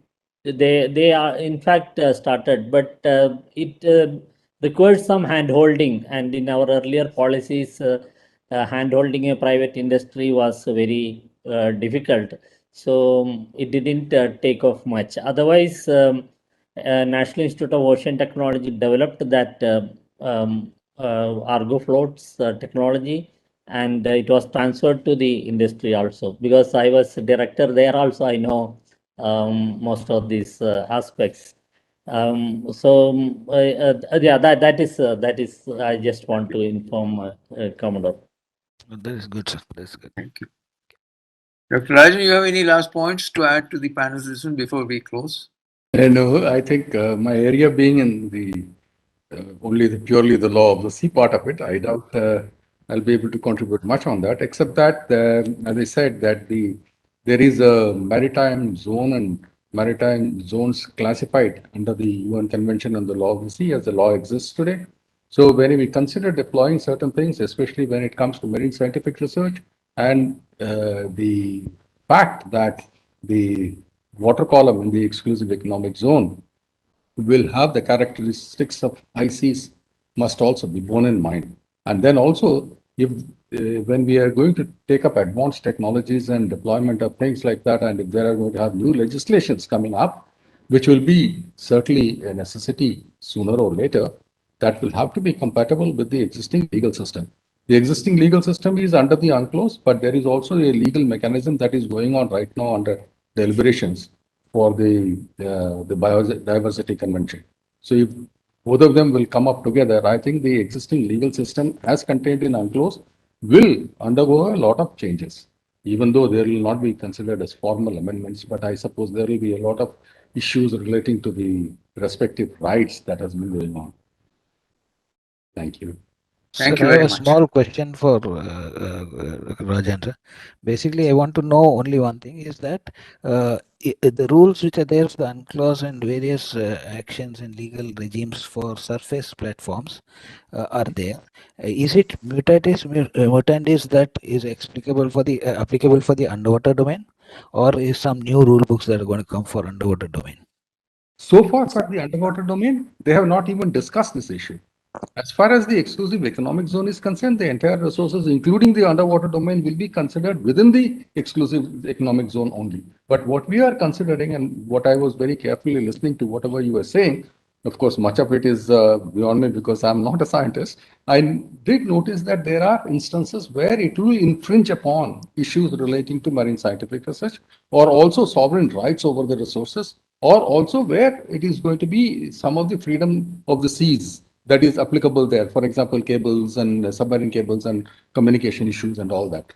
So of course, there are a lot of things that needs to be discussed together. Maybe we'll have to put together and discuss it further and give a good thought about it. But at the moment, my answer will be that the entire thing is within the EEZ.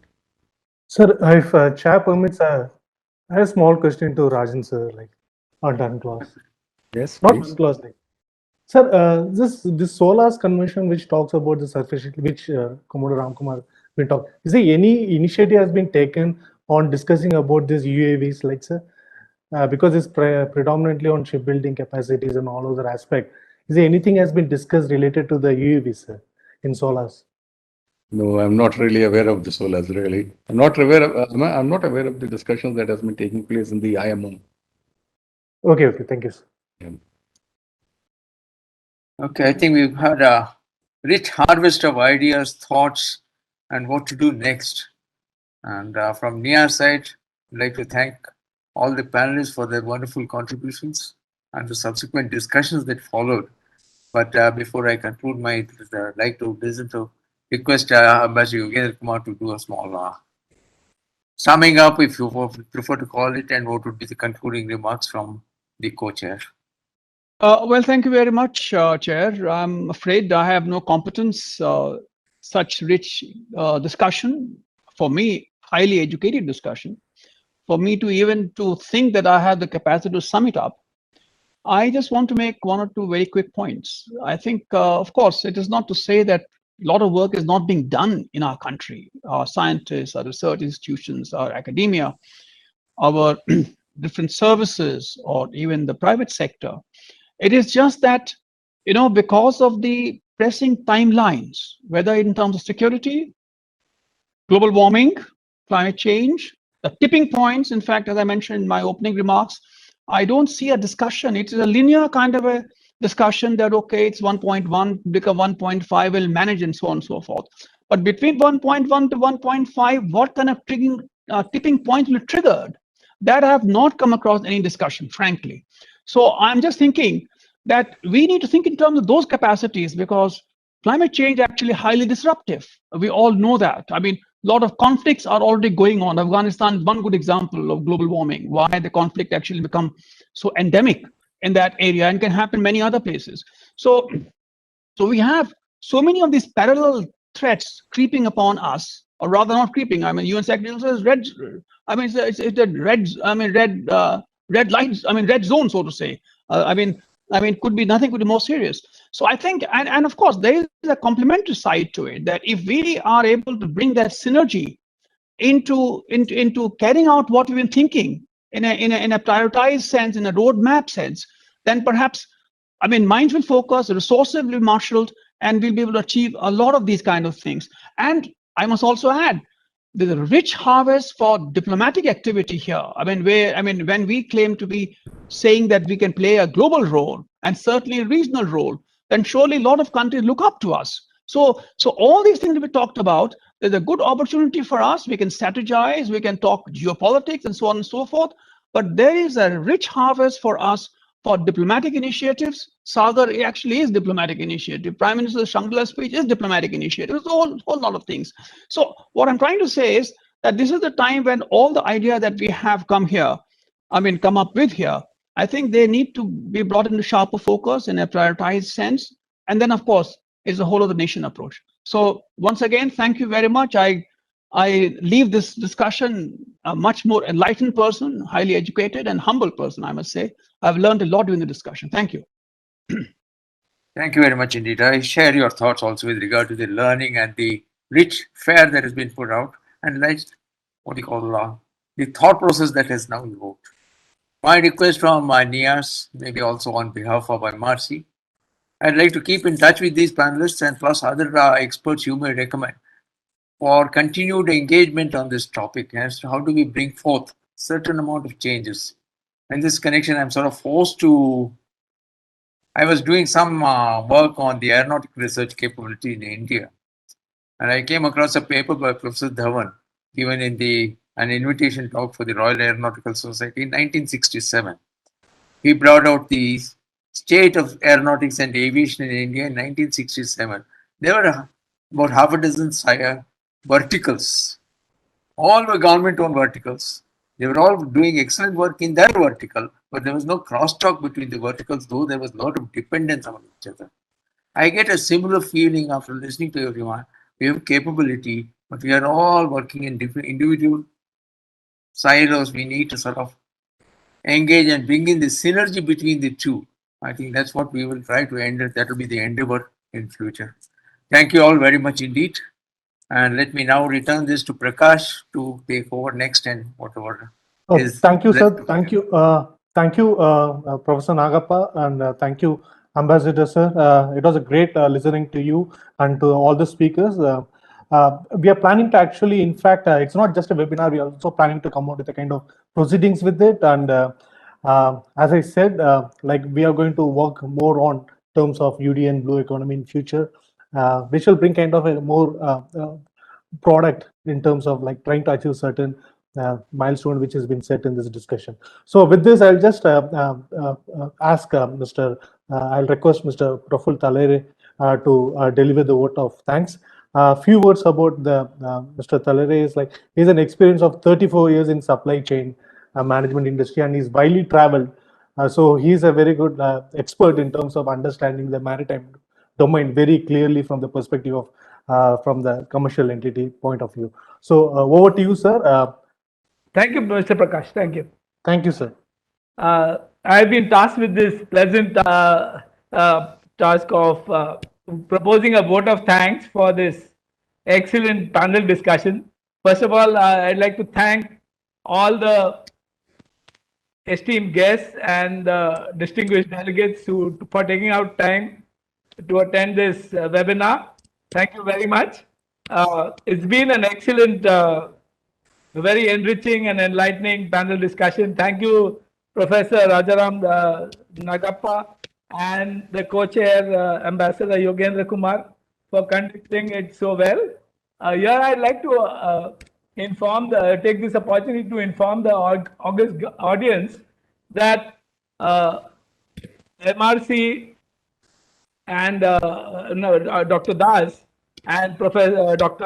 Ambassador Yogendra Kumar wrote a paper which was presented to the Niti Aayog, and the Niti Aayog has mandated the MRC to write a capacity building, a national policy for capacity building in the underwater domain. Thank you for all your support, Ambassador. I'd like to thank Dr. Suresh Prabhu for his enviable matchmaking skills and having introduced MRC to the NIAS and to Dr. Sailesh Nayak. The MRC has already signed an MOU with the National Institute for Advanced Studies, and we look forward to a very fruitful engagement. I'd like to thank